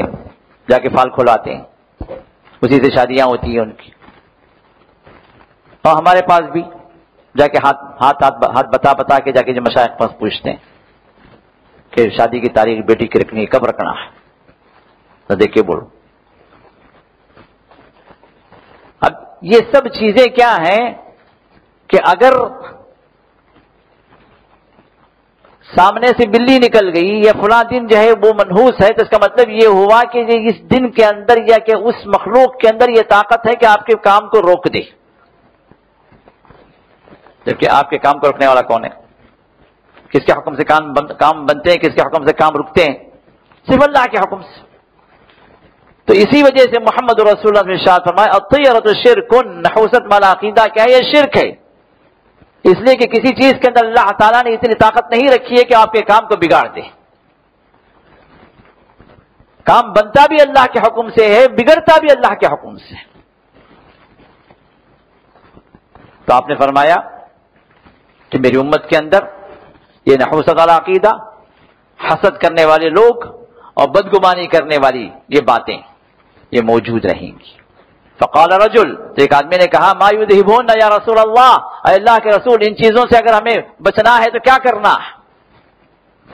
اگر یہ چیزیں اگر آ جائیں تو پھر ہم کیسے بچیں؟ کیا اس کا توڑ ہے؟ کیا اس کا رد ہے؟ کیا سلوشن ہے؟ تو رسول اللہ نے ارشاد فرمایا اذا حسدت فاستغفر اللہ، اگر حسد کا جذبہ اگر دل کے اندر آئے، حسد کیا ہے؟ آپ کے پاس ایک نعمت ہے جو میرے پاس نہیں، اگر میں یہ چاہوں کہ بھائی آپ کے پاس جو ہے وہ مجھے بھی مل جائے تو ممکن ہے. یہ حسد نہیں ہے، یہ حسد نہیں، یہ غبطہ ہے، اس کو تے رشک کرنا، بھائی آپ کے پاس بھی ہے اللہ مجھے بھی دے، اللہ آپ کو بھی دے مجھے بھی دے. یہ حسد نہیں. حسد کیا ہے؟ آپ کے پاس جو چیزیں میرے پاس نہیں ہے تو میرے پاس نہیں تو آپ کے پاس بھی نہیں ہونا چاہیے. اب یہ نہیں ہونا چاہیے کا جو جذبہ ہے نا، یہی حسد ہے، یہی حسد ہے. تو رسول اللہ صلی اللہ علیہ وسلم اگر اس طرح کی بات اگر آ جائے تو پھر کیا کریں؟ فاستغفر اللہ، اللہ سے مغفرت طلب کرو، اللہ سے معافی مانگو. کیونکہ یہ گناہ کس کا گناہ ہے؟ شیطان سے آیا. اللہ سے معافی طلب کرو. تو اسی وجہ سے اللہ کے ارشاد فرمایا کہ جب کسی کے اندر کوئی خوبی دیکھو وہ خوبی تمہارے پاس موجود نہیں ہے تو جس کے ساتھ یہ خوبی موجود ہے اس کے لیے تم برکت کی دعا کرو. برکت کی دعا سے کیا ہے؟ اس بندے کو نظر بھی نہیں لگے گی، تمہارا حسد بھی اگر موجود ہے تو وہ حسد بھی اس پر کام نہیں کرے گا. آپ کو معلوم ہوگا کہ وہ حدیث جو مشہور ہے جس میں ایک صحابی غالباً سہل بن حنیف ہیں، وہ کسی موقع پر غسل کرنے کے لیے اپنے بدن سے چادر کو ہٹاتے ہیں. بدن ان کا اتنا خوبصورت تھا کہ دوسرے صحابی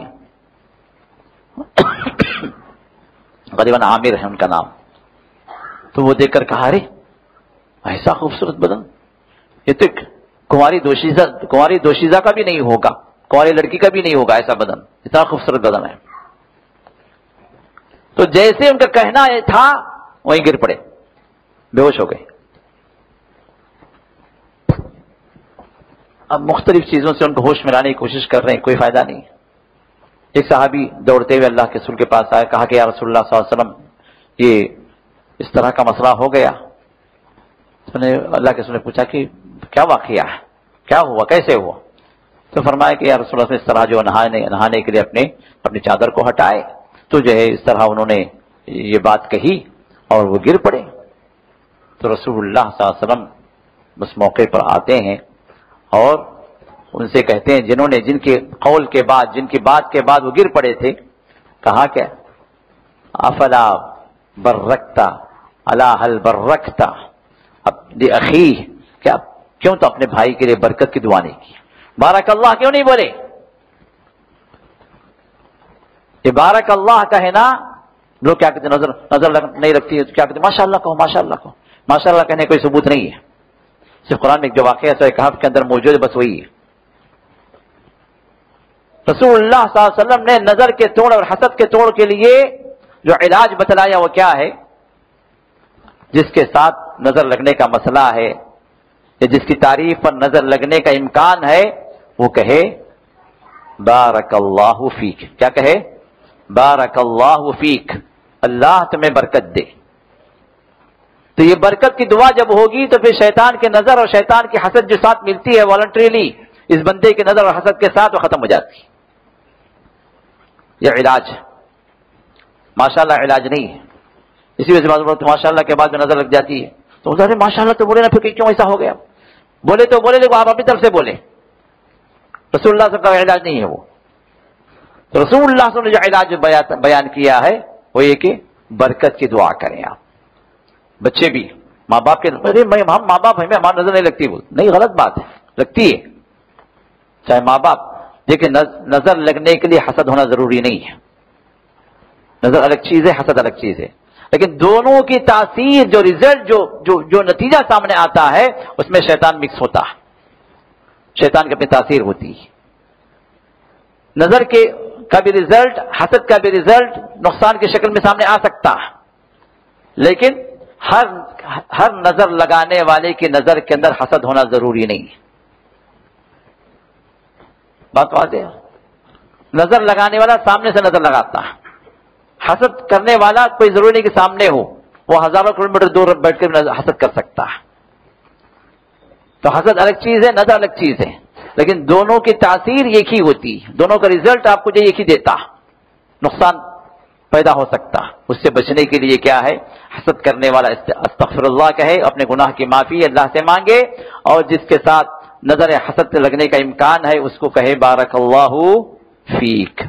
تو رسول اللہ نے ارشاد فرمایا جب تم کسی سے حسد کر بیٹھو تو استغفر اللہ کہو، وَإِذَا ظَنَنْتَ، اور جب تم بدگمانی کرو فَلَا تُحَقِّقْ، تو اس بدگمانی پر عمل نہ کرو. وہ بدگمانی ہے، گناہ والی بات، غلط جو شک تم نے پیدا کر لیا. وَإِذَا تَطَيَّرْتَ فَامْضِ، ہاں اگر کہیں نحوست والی بات آ جائے، نحوست کا عقیدہ پیدا ہو گیا، نہیں بھائی آج منگل ہے، کام نہیں کرنا، آج کام نہیں ہوگا، آپ نے کیا فرمایا؟ فَامْضِ، جہاں تم رک گئے آگے بڑھو. منگل کو کام نہیں کرنا، یہ دماغ میں بات آ گئی، نہیں کرو. بلی آڑے آ گئی، ارے واپس جانا، نہیں آگے جاؤ، یہی توڑا ہے اس کا. عملی طور پر یہ ثابت کرو کہ نہیں، یہ چیز جو تاثیر کرنے والی نہیں، تاثیر کرنے والی کون سی ہے؟ اللہ کی ذات، اللہ کا حکم ہے، یہ اس کا توڑ ہے. نمبر 7، وَلَا تَجَسَّسُوا، تجسس نہ کرو. تجسس کیا ہے؟ کسی کے ٹوہ میں لگ جانا، کسی کے پیچھے لگ جانا. ارے کیا کر رہا، ارے روز گھر کو شام کے 7 بجے نکل رہی ہے، کہاں جا رہی ہے؟ کس سے ملاقات کرے جا رہی ہے؟ کیوں جا رہی ہے؟ ارے آپ کو کیا ہے بھائی، جانے والی جانے دو. آپ کون ہوتے ہیں؟ اب کیا جا رہی ہے، کیوں جا رہی ہے، اس کے پیچھے آپ لگ رہے ہیں، آپ فالو کر رہے ہیں اس کو. اب یہ کیا ہے؟ تجسس کرنا ایک تو اللہ کے فرمان کے خلاف ورزی، دوسری جو بدگمانی، تیسری چیز یہ ہے کہ اس تجسس کے ذریعے سے کوئی نتیجہ جو آپ کو جو ملے گا وہ کوئی خیر والا نہیں ملے گا. عین ممکن ہے کوئی شر والا ہو جس کی وجہ سے معاشرے کے اندر اور خرابی پیدا ہو. عیب معلوم بھی ہو جائے تو پردہ ڈالیں. اب یہاں تو جو اس کے عیب کو ٹٹولنے کے لیے پیچھے لگے ہوئے، پردہ ڈالنے کا سوال ہی پیدا نہیں ہوتا. جب پیچھے تکلیفیں پڑھ کے جو ہے تجسس کر کے آپ حاصل کر رہے ہیں کہ ہاں بھئی اب معلوم ہو گیا آپ راز اس کا، یہ تو پھر پردہ پہ ڈالیں گے، آپ جھنڈا پکڑ کے جو پورے گاؤں کے لیے اعلان کریں گے، گناہ پہ گناہ. تو اسی وجہ سے اللہ نے فرمایا وَلَا تَجَسَّسُوا، جاسوسی مت کرو، کسی کے ٹوہ میں نہ لگو. ہاں اگر جو ہے اپنا کوئی بندہ ہے، وہ بندہ ہے جو آپ کی ذمہ داری میں ہے، آپ اس کے ذمہ دار ہیں، اس بات کا امکان ہے کہ بچہ خراب ہو رہا ہے، غلط صحبت ہے، تو پھر آپ کی ذمہ داری میں ہے. اب آپ وہاں پر ٹوہ میں لگیں اپنے بچے کی اصلاح کی خاطر، یا کہ اپنی بیوی کی اصلاح کی خاطر، یا کہ اپنے خاندان کے افراد کے ساتھ جو آپ کی ذمہ داری میں ہیں، جن کا خیر چاہنا آپ کا ذمہ ہے، جو آپ کی امانت میں ہیں. اگر آپ کو یہ احساس ہو رہا کہ جو ہے یہ غلط راہ پہ نکل رہا ہے تو پھر آپ وہاں پر جائیے اور جو ہے اس کی اصلاح کے لیے آپ اس کو وہاں سے ہٹائیے، یہ آپ کی ذمہ داری میں.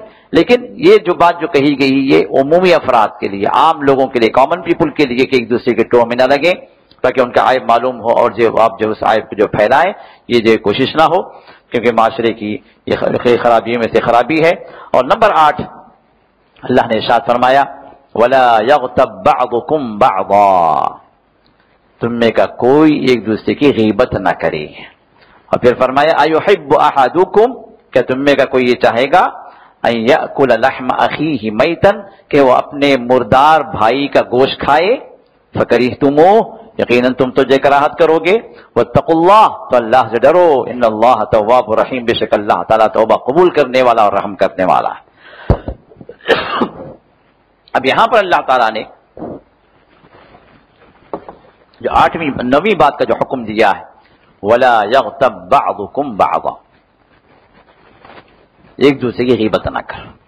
غیبت کیا ہے؟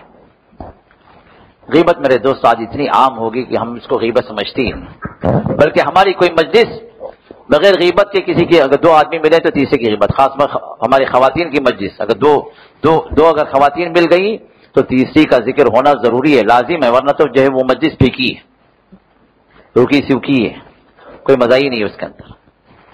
تو اب مجلسیں ہماری غیبتوں سے اتنی بھری ہوئی ہیں کہ اس غیبت کو گناہ ہی نہیں سمجھتے۔ رسول اللہ صلی اللہ علیہ وسلم ارشاد فرمایا کہ غیبت، جب آپ سے پوچھا کہ غیبت کیا ہے تو آپ نے فرمایا کہ ذکر کا اخاک بما یکرہ، تو اپنے بھائی کی اس کمی کا ذکر کرنا اس کے غیاب میں، جو اگر اس کے سامنے ذکر کرو گے تو اس کو ناپسند کرے گا، سامنے بولو گے تو اسے اچھا نہیں لگے گا تو پیچھے بولو، تو جو بات اس کے سامنے بولنے میں اس کو اچھی نہ لگے وہ بات اب اس کے پیچھے بھی نہ بولے، پیچھے بولیں گے تو غیبت ہے۔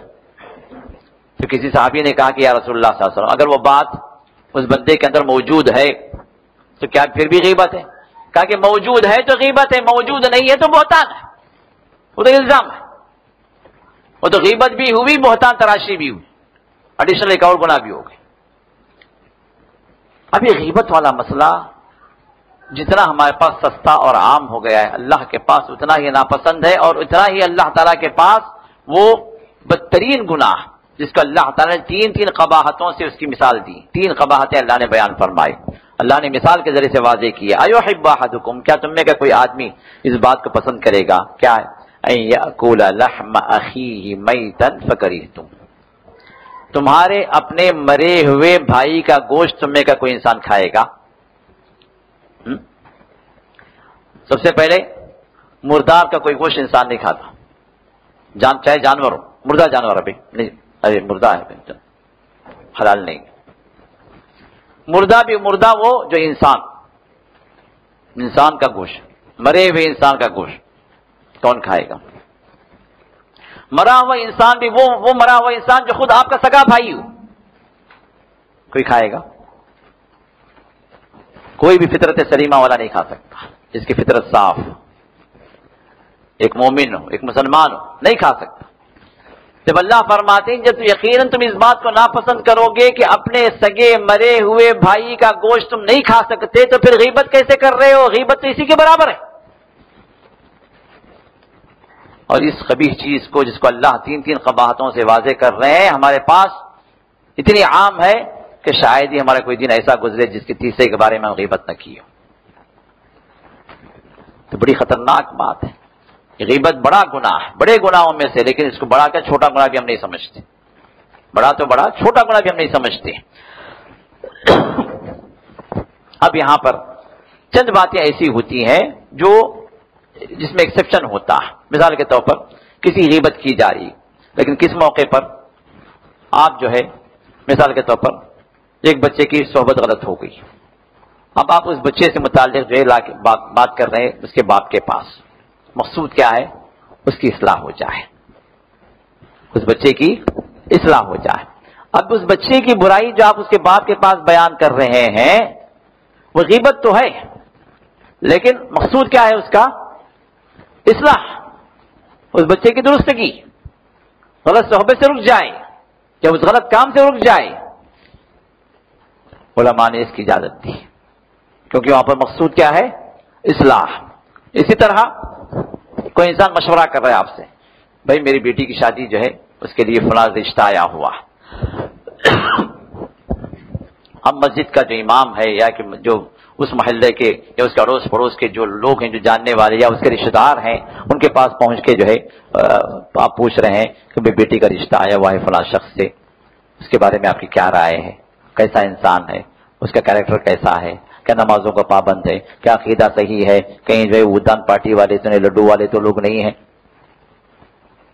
ہاں ہے نا لڈو والے جو ہر جمعرات کو بوندی والے، شرک عقیدے والے، عقیدہ کیسا ہے؟ منہج کیسا ہے؟ نمازوں کا پابند ہے؟ کہ مسجد میں حاضر ہو؟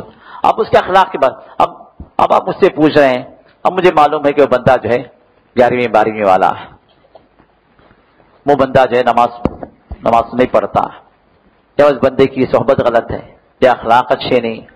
جب آپ مجھ سے مشورہ کر رہے ہیں تو پھر میرا فرض یہ ہے کہ میں اس کے عیب کو بتلاؤں، کیونکہ رسول اللہ نے ارشاد فرمایا کہ جب آپ سے مشورہ طلب کیا جائے تو آپ اس کو صحیح مشورہ دو. ہو سکتا ہے کہ میری پردہ داری کی وجہ سے، اس کے عیب کو چھپانے کی وجہ سے ایک بچی کی زندگی برباد ہو جائے، ایک خاندان تباہ ہو جائے. اب وہاں پر علماء نے اجازت دی کہ آپ حق بیانی کریں، اس کا عیب کو ظاہر کریں. اگرچہ غیبت میں شامل ہوگا وہ، اس کے پیچھے بات کی جا رہی ہے، لیکن یہاں پر کسی کی زندگی اور کسی کی اصلاح کی خاطر، کسی کی زندگی کو بچانے کے لیے. اسی طرح جو ذمہ دار جہات ہیں، جو ذمہ دار جیسے حکومت ہے، یہاں پر تو اسلامی حکومت نہیں ہے لیکن کہیں اسلامی حکومت ہے، تو وہاں پر جو ذمہ دار جو لوگ ہوتے ہیں، اگر معاشرے کے اندر کہیں برائی ہو رہی، کوئی شخص برائی کی ابتدا کسی نے کی ہے، تو پھر اب اس کے بارے میں آپ رپورٹ کریں تاکہ وہ برائی وہیں سے ختم ہو جائے، وہیں سے جو ہے جڑ سے جو اس کی صفائی ہو جائے، وہ برائی نہ پنپے. اب یہ خاص صورتحال ہے جس کے اندر اجازت دی گئی کہ وہاں پر کوئی انسان غیبت کر سکتا ہے. لیکن ان تینوں باتوں کے اندر جو مشترک بات ہے وہ کیا ہے؟ اصلاح کا مقصود ہو، مقصود اصلاح ہو، اس کی تذلیل یا اس بندے کی تحقیر یا اس بندے کا نقصان یہ مقصود نہ ہو، بلکہ وہاں پر اس مسئلے کی اصلاح ہو جائے. رسول اللہ کے پاس ایک صحابی آتی ہیں جن کا نام فاطمہ بنت قیس، فاطمہ بنت قیس. وہ آ کر کہتی ہیں کہ یا رسول اللہ صلی اللہ علیہ وسلم، میرے لیے 3 جگہوں سے رشتے آئے ہیں، آپ ذرا مشورہ دیجیے میں کس رشتے کو ہاں کہوں. فرمایا کون کون لوگ ہیں؟ کہا کہ ایک معاویہ ہے، ایک جو ہے ابو الجہم ہے، اور یہ ایک تیسرا ایک شخص ہے. تو آپ نے فرمایا کہ بھائی معاویہ وہ تو فقیر آدمی ہے، اس وقت جو ہے ان کے پاس کوئی مال نہیں تھا، خود ان کے اپنے کھانے کے لیے محتاج تھے، کہ وہ فقیر آدمی خود نہیں کھا سکتا، بیوی کیا کھلائے گا. دوسرا یہ ابو الجہم جو ہے، یہ بیچارہ جو ہے ہمیشہ لاٹھی اپنے کندھے پر رکھتا ہے، کچھ بھی غلطی ہو رہی مار توڑ والا آدمی ہے. تیسرا جو بندہ ہے وہ ٹھیک ٹھاک ہے. اب آپ نے 2 کے عیب کو بیان کر دیا. معاویہ کے بارے میں کہا کہ فقیر آدمی، ابو الجہم کے بارے میں کہا ہاں مار توڑ والا آدمی ہے، تو عیب ہے. لیکن عیب کا اظہار آپ نے کب کیا؟ جب آپ سے مشورہ طلب کیا گیا. یہ اس بات کی دلیل ہے کہ جہاں پر کسی کا کوئی آپ سے مشورہ طلب کرے کسی خاص معاملے میں، تو وہاں پر آپ صحیح مشورہ دیں، اس کو غلط راستے پہ نہ ڈالیں. تو غیبت جہاں قبیح ترین یہ عمل ہے، قبیح ترین گناہ ہے، تو اس کی قباحت کو ہم محسوس کریں اور اپنے جو مجلسوں سے اور ہمارے ایک دوسرے کی ملاقاتوں میں تیسرے کا ذکر اگر برائی کے ساتھ آ رہا ہے تو وہاں سے آپ ہٹ جائیں. خیر کے ساتھ آ رہا ہے الحمدللہ کوئی مسئلہ نہیں، خیر کی بات ہو رہی ہے، تعریف ہو رہی ہے، کوئی مسئلہ نہیں. لیکن اگر کسی کی برائی اگر شروع ہو گئی تو بڑے بھائی غیبت مت کرو، کوئی فائدہ نہیں. غیبت بولنا ہے آگے جا کے، اگر سامنے بولو گے اس کے سامنے جا کے تو پھر اس کی اصلاح ہو سکتی. پیچھے بول کے فائدہ کیا؟ پیچھے بول کے خود بھی گنہگار ہو، دوسرے کو بھی گناہ میں وہ شامل کریں گے. 10ویں بات جو اللہ تعالیٰ نے یہاں پر بیان فرمائی ہے وہ یہ کہ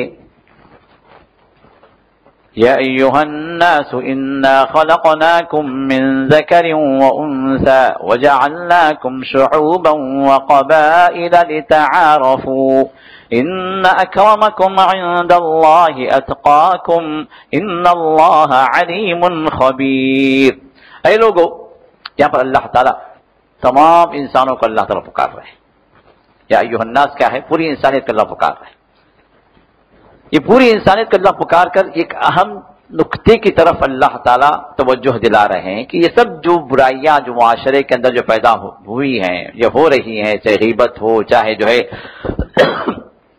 ایک دوسرے کا تجسس کرنا ہو، عیوب کو ٹٹولنا ہو، مذاق اڑانا ہو، یا کہ جو ہے جھگڑے اور فسادات کے موقع ہوں، ان سب کی وجہ جو ہے اگر دیکھی جائے تو وہاں پر کیا ہے کہ انسان اپنی جو اصلیت ہے، جو حقیقت ہے، جو اس کی خلقت ہے، اس کی طرف انسان کی نظر نہیں ہوتی.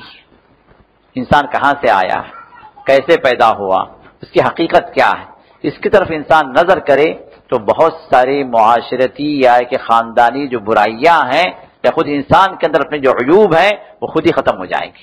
تو اللہ نے فرمایا یا ایھا الناس، اے لوگو، انا خلقناکم من ذکر و انثی، ہم نے تمہیں پیدا کیا کس سے؟ ایک مرد سے اور عورت سے. اور اگر حقیقت دیکھی جائے تو ایک مرد سے اللہ نے پیدا کیا اور عورت کو اللہ نے پیدا کیا اسی مرد سے. تو عورت مرد ہی کا حصہ، مرد کی خلقت مستقل ہے، مٹی سے اللہ نے بنایا، لیکن عورت کو اللہ نے جو پیدا کیا خلقت من ضلع، پھسلی کی ہڈی سے اللہ نے پیدا کیا. مرد کا جز ہے عورت، مستقل تخلیق نہیں ہے وہ، اس کو یاد رکھیے. مرد عورت جو برابری کے جو نعرے ہیں، یہ نعرے جو ہے یہ مغربی تہذیب کے ہیں، کفار کے ہیں، یہ اسلامی نعرہ نہیں ہے.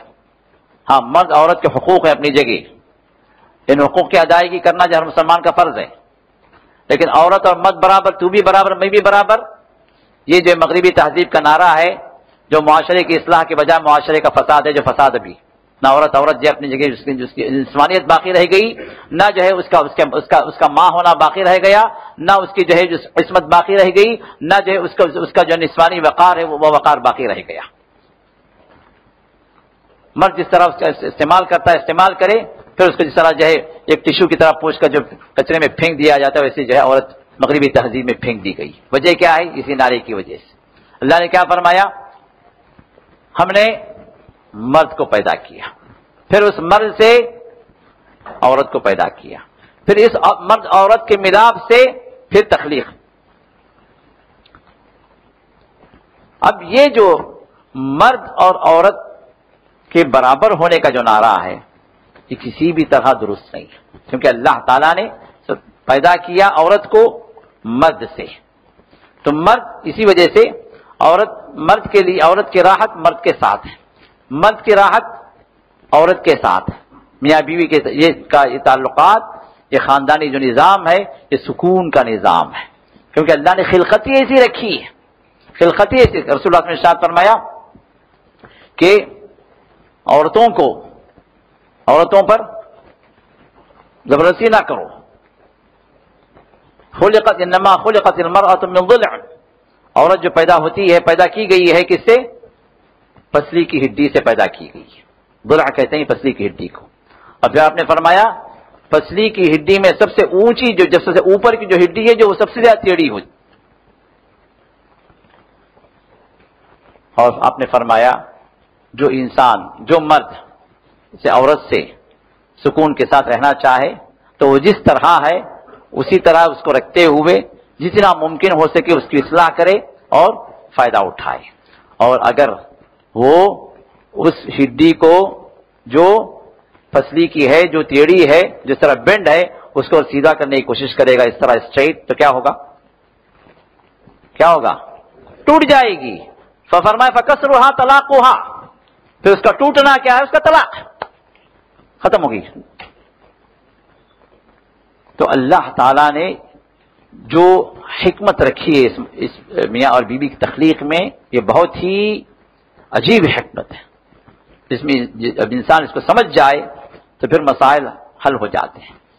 اب یہاں پر اللہ نے ارشاد فرمایا کہ ایک مرد کے بعد ایک عورت پیدا ہوئی، پھر اس عورت اور مرد کے ملاپ سے اللہ نے فرمایا کہ ہم نے تمہیں پیدا کیا وَجَعَلْنَاكُمْ شُعُوبًا وَقَبَائِلَ، پھر ہم نے کیا کیا؟ تمہیں تقسیم کر دیا. کس میں؟ مختلف خاندانوں میں، مختلف قبیلوں میں. کیوں؟ لِتَعَارَفُوا، تاکہ تم ایک دوسرے کو پہچانو. یہ پہچان کے لیے، یہ نہیں کہ ارے یہ سید کا خاندان ہے بھائی، ارے یہ تو پٹھان ہے، ارے یہ جو ہے شیخ کا خاندان ہے، یہ جو ہے فلاں خاندان. کوئی سپیریئر ہوگا، کوئی جو نیچے ہو گیا. ابھی خاندانوں کے اندر اونچ نیچ کا جو مسئلہ جو لوگوں نے پیدا کیے، لوگوں کا پیدا کردہ مسئلہ، اللہ کی طرف سے نہیں ہے. اب ہمارے پاس اور ہی ایک مسئلہ ہے کہ سید کا خاندان کا مطلب یہ ہوگا کہ رسول کا خاندان ہوگا. ابھی پتہ نہیں یہ شوشہ کون لائے، کہاں سے لائے. ہمارے پاس جو عرب کے اندر سید کا مطلب مسٹر کا معنی ہے. جو لوگ جو عرب گئے ہوں گے ان کو پتا ہوگا. یا سید کا مطلب جیسے مسٹر کہتے ہیں، ارے جناب، وہ معنی میں مسٹر کے معنی میں. اب یہاں پر سید کا مطلب ہو گیا جو اللہ کے خاندان کا ہو گیا، چاہے دور کا کوئی تعلق ہی کیوں نہ ہو. اب اسی سے ایک مسئلہ ہی پیدا کر دیے کہ بھئی سید فیملی اگر ہے تو اس کو زکوٰۃ نہیں دینی چاہیے، چاہے کتنی محتاج کیوں نہ ہو. اب کسی حدیث کے اندر یہ بات نہیں آتی کہ سید فیملی کو زکوٰۃ نہ دی جائے. رسول اللہ صلی اللہ علیہ وسلم نے اپنے خاندان والوں کے لیے ارشاد فرمایا، جو بنو ہاشم ہیں، رسول اللہ کے خاندان والے ہیں، ان کو زکوٰۃ نہ دی جائے. ان کو اگر دیا جائے تو صدقہ دیا جائے، کوئی تحفہ دیا جائے، ہدیہ دیا جائے، لیکن زکوٰۃ نہ دی جائے. اب ہمارے پاس اگر دیکھا جائے ہر دوسرے تیسرے کے اندر سید خاندان ہے جن کا نام سید ہے. نام کے سید ہونے سے ان پر زکوٰۃ حرام ہو گئی. اس کی دلیل کیا ہے؟ تو کہتے ہیں نہیں جی سید کا مطلب ہی یہی کہ اللہ کے رسول خاندان. ٹھیک ہے، اللہ کے رسول کا خاندان اگر ہم آپ کے اعتبار سے مان لیتے ہیں تو پہلی بات یہ ہے کہ کیا بھائی آپ کے پاس آپ کا خاندان رسول اللہ کے خاندان سے لنک رکھتا ہے؟ اسی کوئی سند ہے، کوئی پروف ہے؟ کوئی پروف نہیں. جہاں رسول اللہ صلی اللہ علیہ وسلم زندگی گزارے، آپ کا پورا خاندان جس عرب ملک کے اندر زندگی گزارا، وہاں پر کوئی اس طرح کے سید والے نہیں مل رہے. اور رسول اللہ کے خاندان کے اعتبار سے اگر دیکھا جائے تو گنے چنے چند خاندان ہو سکتے ہیں، کیونکہ آپ کے خاندان کی جو ہے آگے جو نسل جو چلی ہے، کہاں سے چلی ہے؟ حضرت علی اور فاطمہ کے خاندان سے چلی ہے. کیونکہ نرینہ اولاد تو آپ کی بچپن ہی میں انتقال کر گئی، 3 لڑکے بچپن میں انتقال کر گئے. باقی زینب، رقیہ، ام کلثوم، یہ بھی رسول اللہ صلی اللہ علیہ وسلم ہی کے اب آپ ہی کی زندگی میں انتقال کر گئے. باقی کون بچے؟ فاطمہ اور علی، تو ان کی نسل چلی. تو گنے چنے چند افراد، چند خاندان ممکن ہے. اور یہ لوگ جو ہے اپنا نام سید نہیں رکھے ہیں، یہ لوگ جو ہے ہاشمی رکھتے ہیں. یہ آل علی ہے، یہ ان کے خاندان کے اعتبار سے. یہ آل حسین، یہ آل حسن ہے، یہ. لیکن سید کا جو تصور ہے کہ جو سید ہے وہ اللہ کے سوا خاندان ہے، کہ یہ فیبریکیٹڈ تصور ہے، فیبریکیٹڈ کانسیپٹ ہے. کوئی تعلق نہیں اللہ کے سوا خاندان سے. ہاں اگر کسی کے پاس ہے تو اپنا شجرہ لائے، بتائے کہ بھئی یہ شجرہ ہے ہمارا، یہ جو ہے نسب ہے ہمارا، یہ نسل چل رہی ہے اللہ کے سوا خاندان سے آج تک ہماری. اگر اس طرح کا بندہ اگر ہے تو واقعی جو اللہ کے سوا خاندان ہے کا بندہ ہے، محترم ہے، اس کو زکوٰۃ نہ دی جائے. لیکن ہر جو دوسرا تیسرا خاندان سید بن کے یہ کہے کہ بھائی ہم بھی آل رسول ہیں، یہ نہ تو ثابت ہے، اور اس طرح کا کہنا بغیر کسی ثبوت کے یہ بڑا خطرہ بھی ہے، کیونکہ آپ اپنے آپ کو جھوٹی نسبت دے رہے ہیں. من نسب الی غیر ابیہ فقد لعنہ اللہ، جو اپنے آپ کو جو ہے اپنے خاندان کی نسبت اس باپ کی طرف دے جو اس کا حقیقی باپ نہیں ہے، اس کا حقیقی دادا نہیں ہے، حقیقی جو خاندان کا جو ہے وہ سر نہیں ہے، اس کی طرف آپ نسبت دے رہے ہیں، اللہ کی لعنت ہے اس پر. بہت بڑی بات ہے، بہت بڑی بات ہے. اب ہر سجادہ نشین، ہر درگاہ کا جو ہے جو پیر و مرشد ہے، ہاں، ہر جو مجاور ہے وہ سید، ہر جو پیر ہے وہ الحسنی الحسینی پتہ نہیں کیا کیا لکھ کے جو ہے لوگوں کو جو ہے پریشان کر رہا ہے، لوگوں کو جبر غلا رہا ہے، کوئی ثبوت نہیں ہے، جھوٹ۔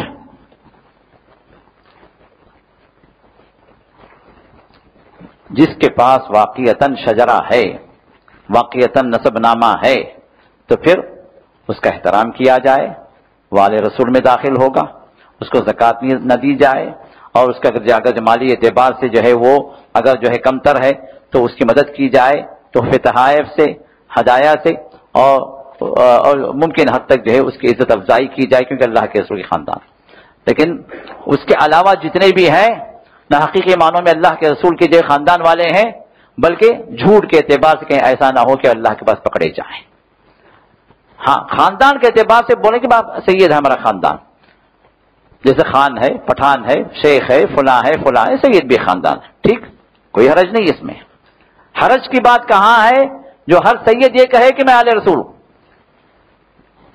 یا سید کے بارے میں یہ کانسیپٹ دے کہ میں ہم رسول کے خاندان کے ہیں، یہ غلط ہے۔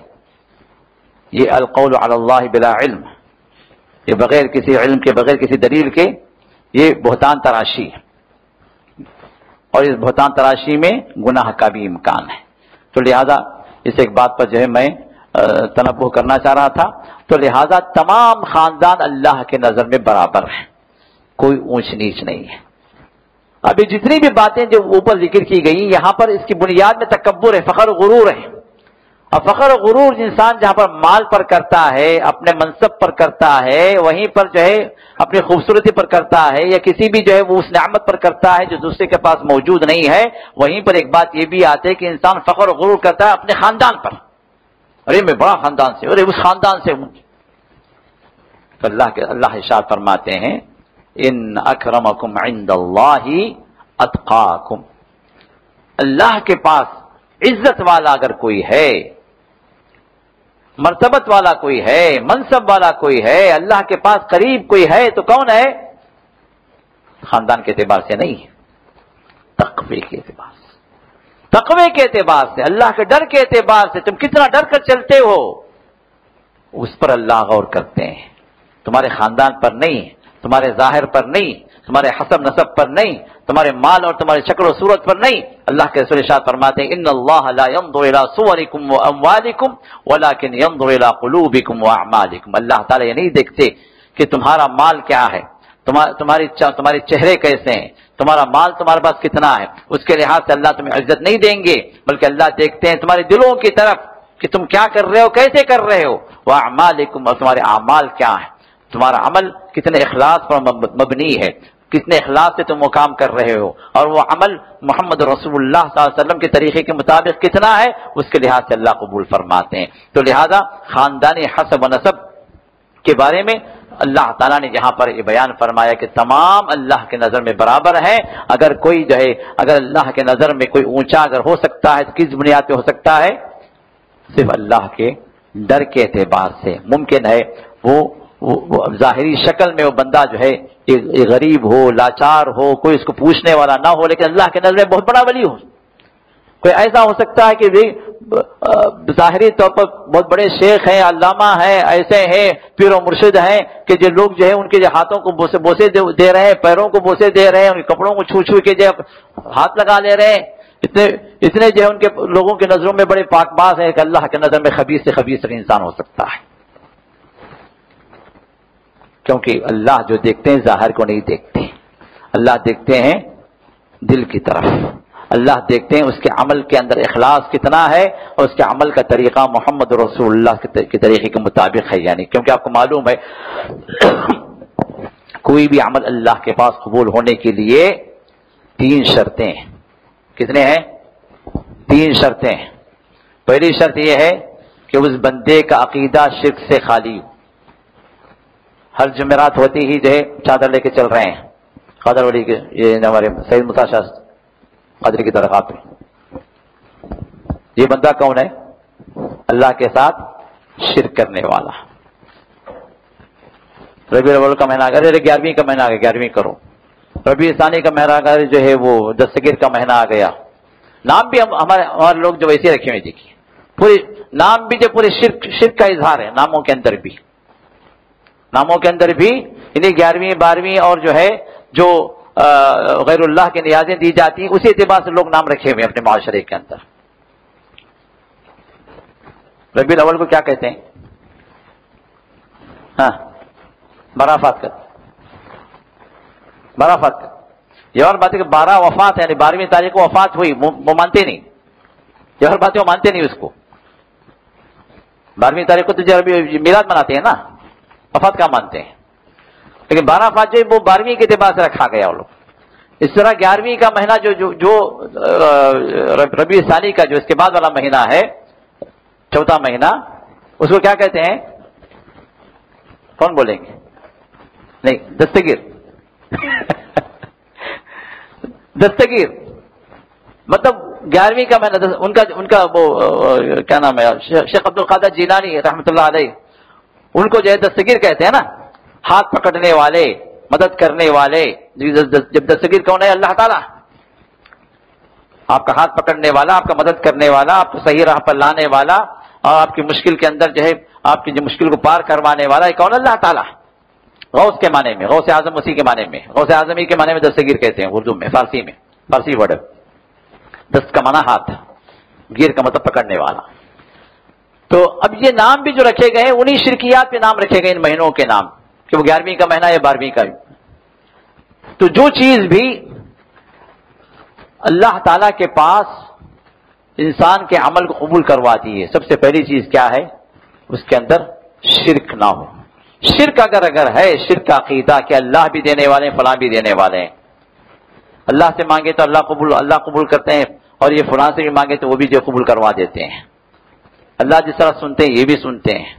تو اپنے حاجتوں کو اللہ کے بندوں کے پاس جو اس دنیا سے جا چکے ہیں ان کے پاس جا کے سنانا, 11ویں 12ویں کرنا, 22ویں کرنا, سیمنی کی فاتحہ کرنا, یا غیر اللہ کے نیازیں دینا, یا کہ ان جو ہے مزاروں پر جا کر چادریں چڑھانا, یہ سب اللہ کے ساتھ شرک اکبر ہے.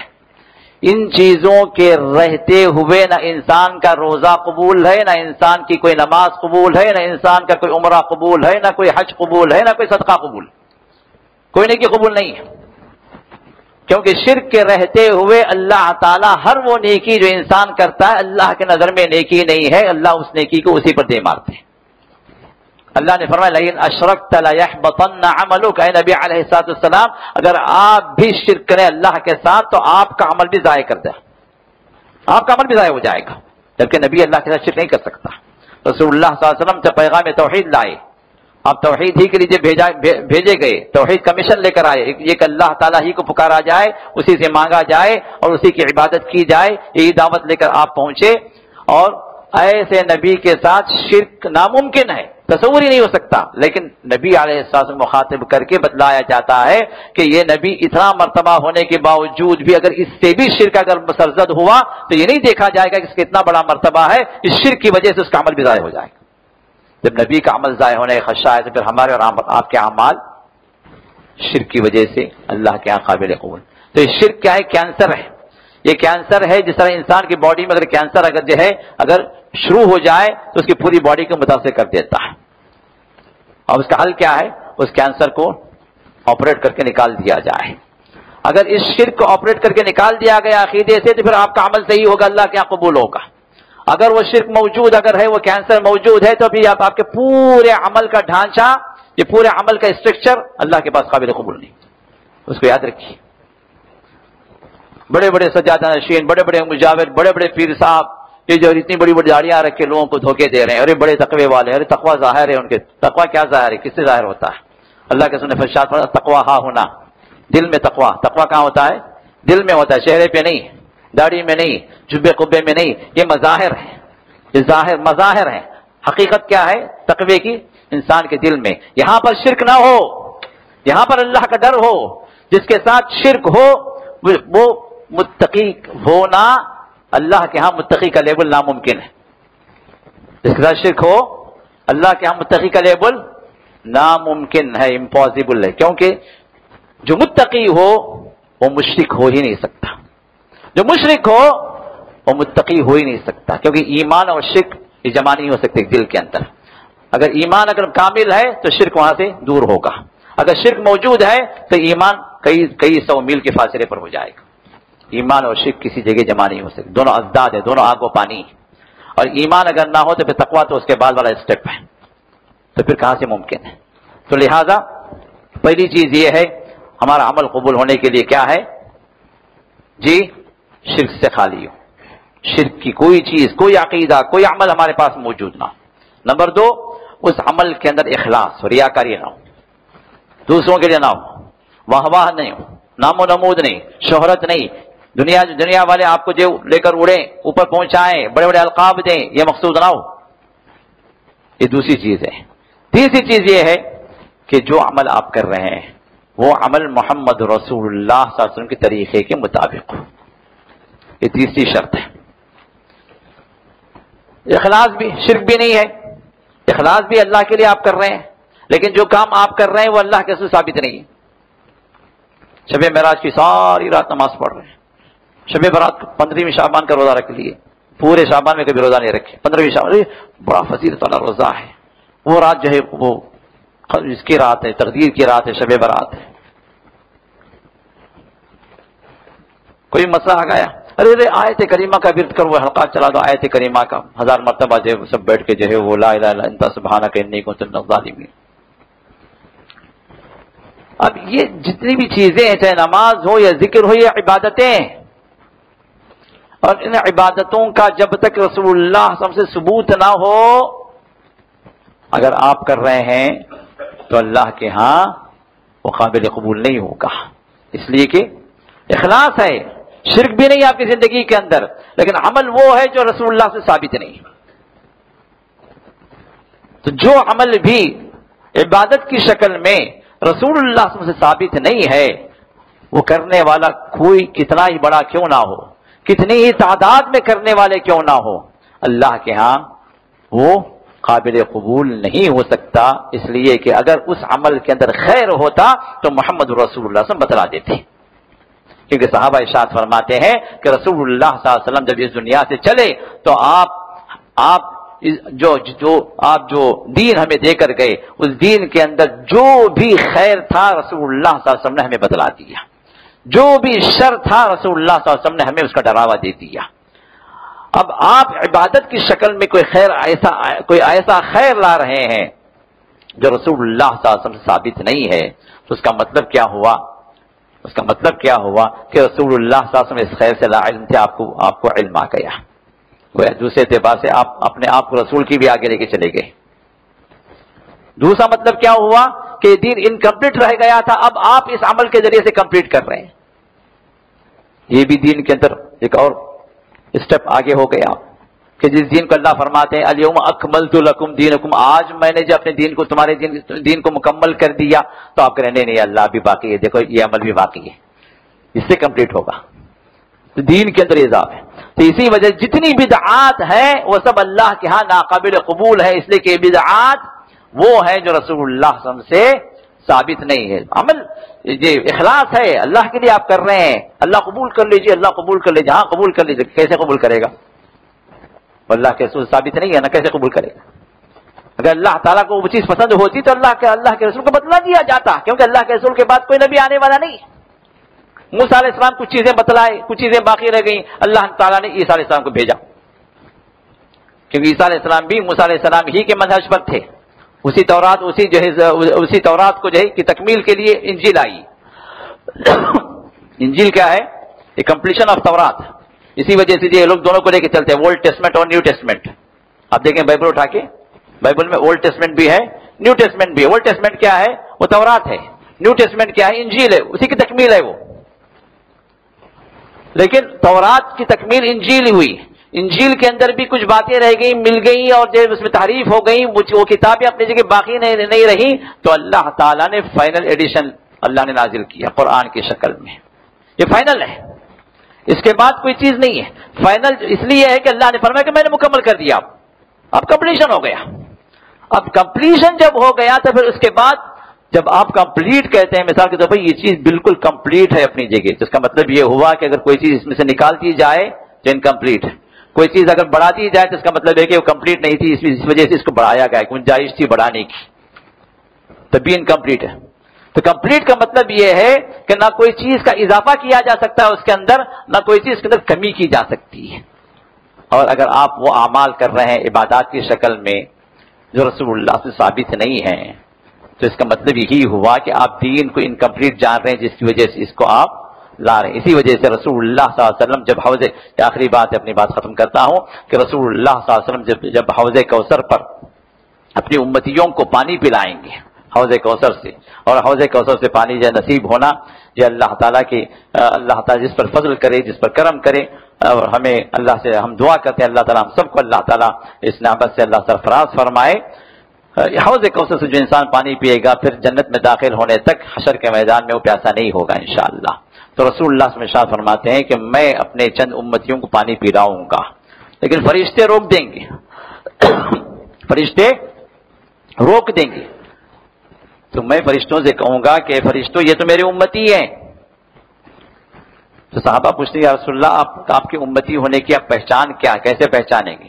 فرمایا کہ ان کے وضو کے اعضاء چمکیں گے، وضو کے اعضاء میں اللہ نور دے دیں گے، وضو کے اعضاء میں اللہ نور دے دیں گے، کیونکہ یہ وضو کے اعضاء کسی اور کے لیے نہیں تھے، یہ وضو کا کیا احکام کسی اور امت کے لیے، اس امت کے لیے خاص ہے، طہارت کے احکام اس طرح کے۔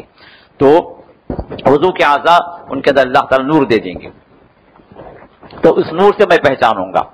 ابھی وضو کرنے والے کون ہیں؟ بے نمازی، بے نمازی، بے نمازی کو وضو کیا ضرورت ہے؟ وہ تو پاکی سے ہی باہر ہوتا ہے بیچارہ، مسجد کو نہیں شیخ حضرت پاکی نہیں، بغیر پاکی ہی گھومتے رہتا۔ ہاں اب وضو کرنے والا وہ بندہ ہوتا ہے جو نماز پڑھنے والا۔ اب رسول اللہ سے پہچانیں گے تو ان کو کس کو پہچانیں گے؟ جن کے وضو کے اعضاء کے اندر نور ہوگا، دوسرے الفاظ میں نمازی ہوں گے۔ تو جو بے نمازی وہ تو پہلے سے گئے، ان کی تو پہچان ہی نہیں ہے۔ اب وہی لوگ کہتے ہیں کہ جنت میں میں تو کیا میرا بابا بھی نہ جائے گا کیونکہ رسول خدا سے دیکھا نہ جائے گا۔ ٹھیک ہے بھائی، اللہ کے رسول جب دیکھیں گے نا تیری طرف تب نہ ہوگا وہ، تو یہ تو پہچانیں گے اللہ کے رسول، تو مسجد میں آنے والا ہی نہیں، تو ناپاک گھومنے والا ہے، کیسے پہچانیں گے؟ تو بہرحال تو یہ وضو کے اعضاء سے اللہ کے رسول پہچانیں گے۔ ٹھیک، پہچان لیے رسول اللہ صلی اللہ علیہ وسلم فرماتے ہیں کہ میں چند لوگوں کو پہچان لوں گا، مطلب وہ نمازی ہوں گے، وضو کے اعضاء ان کے چمکیں گے،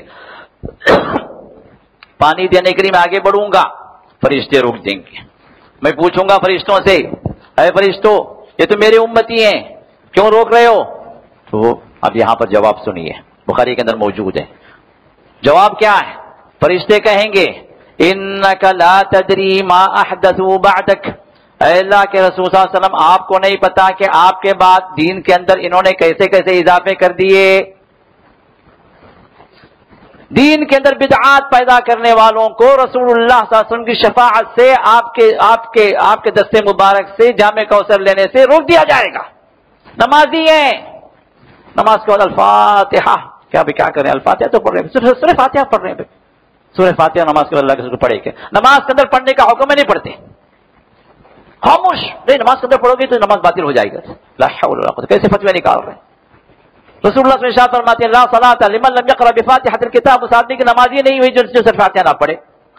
اب آپ کھڑے ہوئے خاموش کھڑے ہوئے، نہیں بھائی امام جماعت کے ساتھ ہے، امام پڑھ لے کافی، تو ٹھیک ہے بھائی امام کا سنے تو کم از کم سنائی دے تو ممکن ہے بھائی، جہری نماز میں ممکن ہے، لیکن سری نماز ظہر میں عصر میں آخری کے 2 رکعات چل رہے ہیں، اب وہاں پر جو ہے خاموش کھڑے ہوئے سورہ فاتحہ بھی نہیں پڑھتے۔ پڑھنے کا حکم ہے، نماز اس کے بغیر اس کے اندر جو کمی ہے، نماز کا نقصان آ گیا، ممکن ہے نمازی قبول نہ ہو، کیونکہ رکن ہے سورہ فاتحہ کا پڑھنا ہر رکعت کے اندر، وہاں نہیں پڑھتے، اور جہاں نماز ختم ہو گئی وہاں پر سے جھول جھول کر الفاتحہ پڑھو سورہ فاتحہ، کہاں سے کس نے پڑھا کہ رسول اللہ سے نماز کو پڑھنے کا حکم دی؟ اب یہ عمل کیا قبول ہوگا کہ بدعت نہیں ہے؟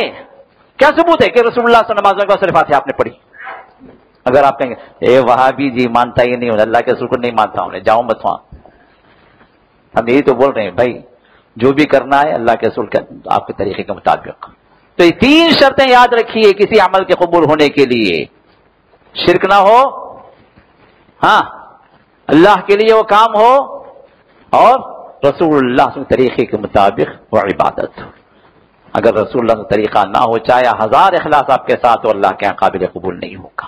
تو تو لہذا ضرورت اس بات کی ہے کہ ہم اس صورت کو سمجھیں اور اس میں جو باتیں جو بیان کی گئی اس پر عمل کرنے کی ہم کوشش کریں، اپنے خاندان میں امپلیمنٹ کریں، اور کسی بھی عمل کی قبولیت کے لیے یہ 3 شرطیں جو موجود ہیں، ان 3 شرطوں کو ہمیشہ اپنے ذہن میں رکھیں، اسی کے لحاظ سے آپ کا عمل اللہ کے یہاں قبول ہوگا، اور ان 3 شرطوں میں سے کوئی ایک شرط بھی اگر مفقود ہو نہ ہو تو اللہ کے ہاں وہ عمل قابل قبول نہیں۔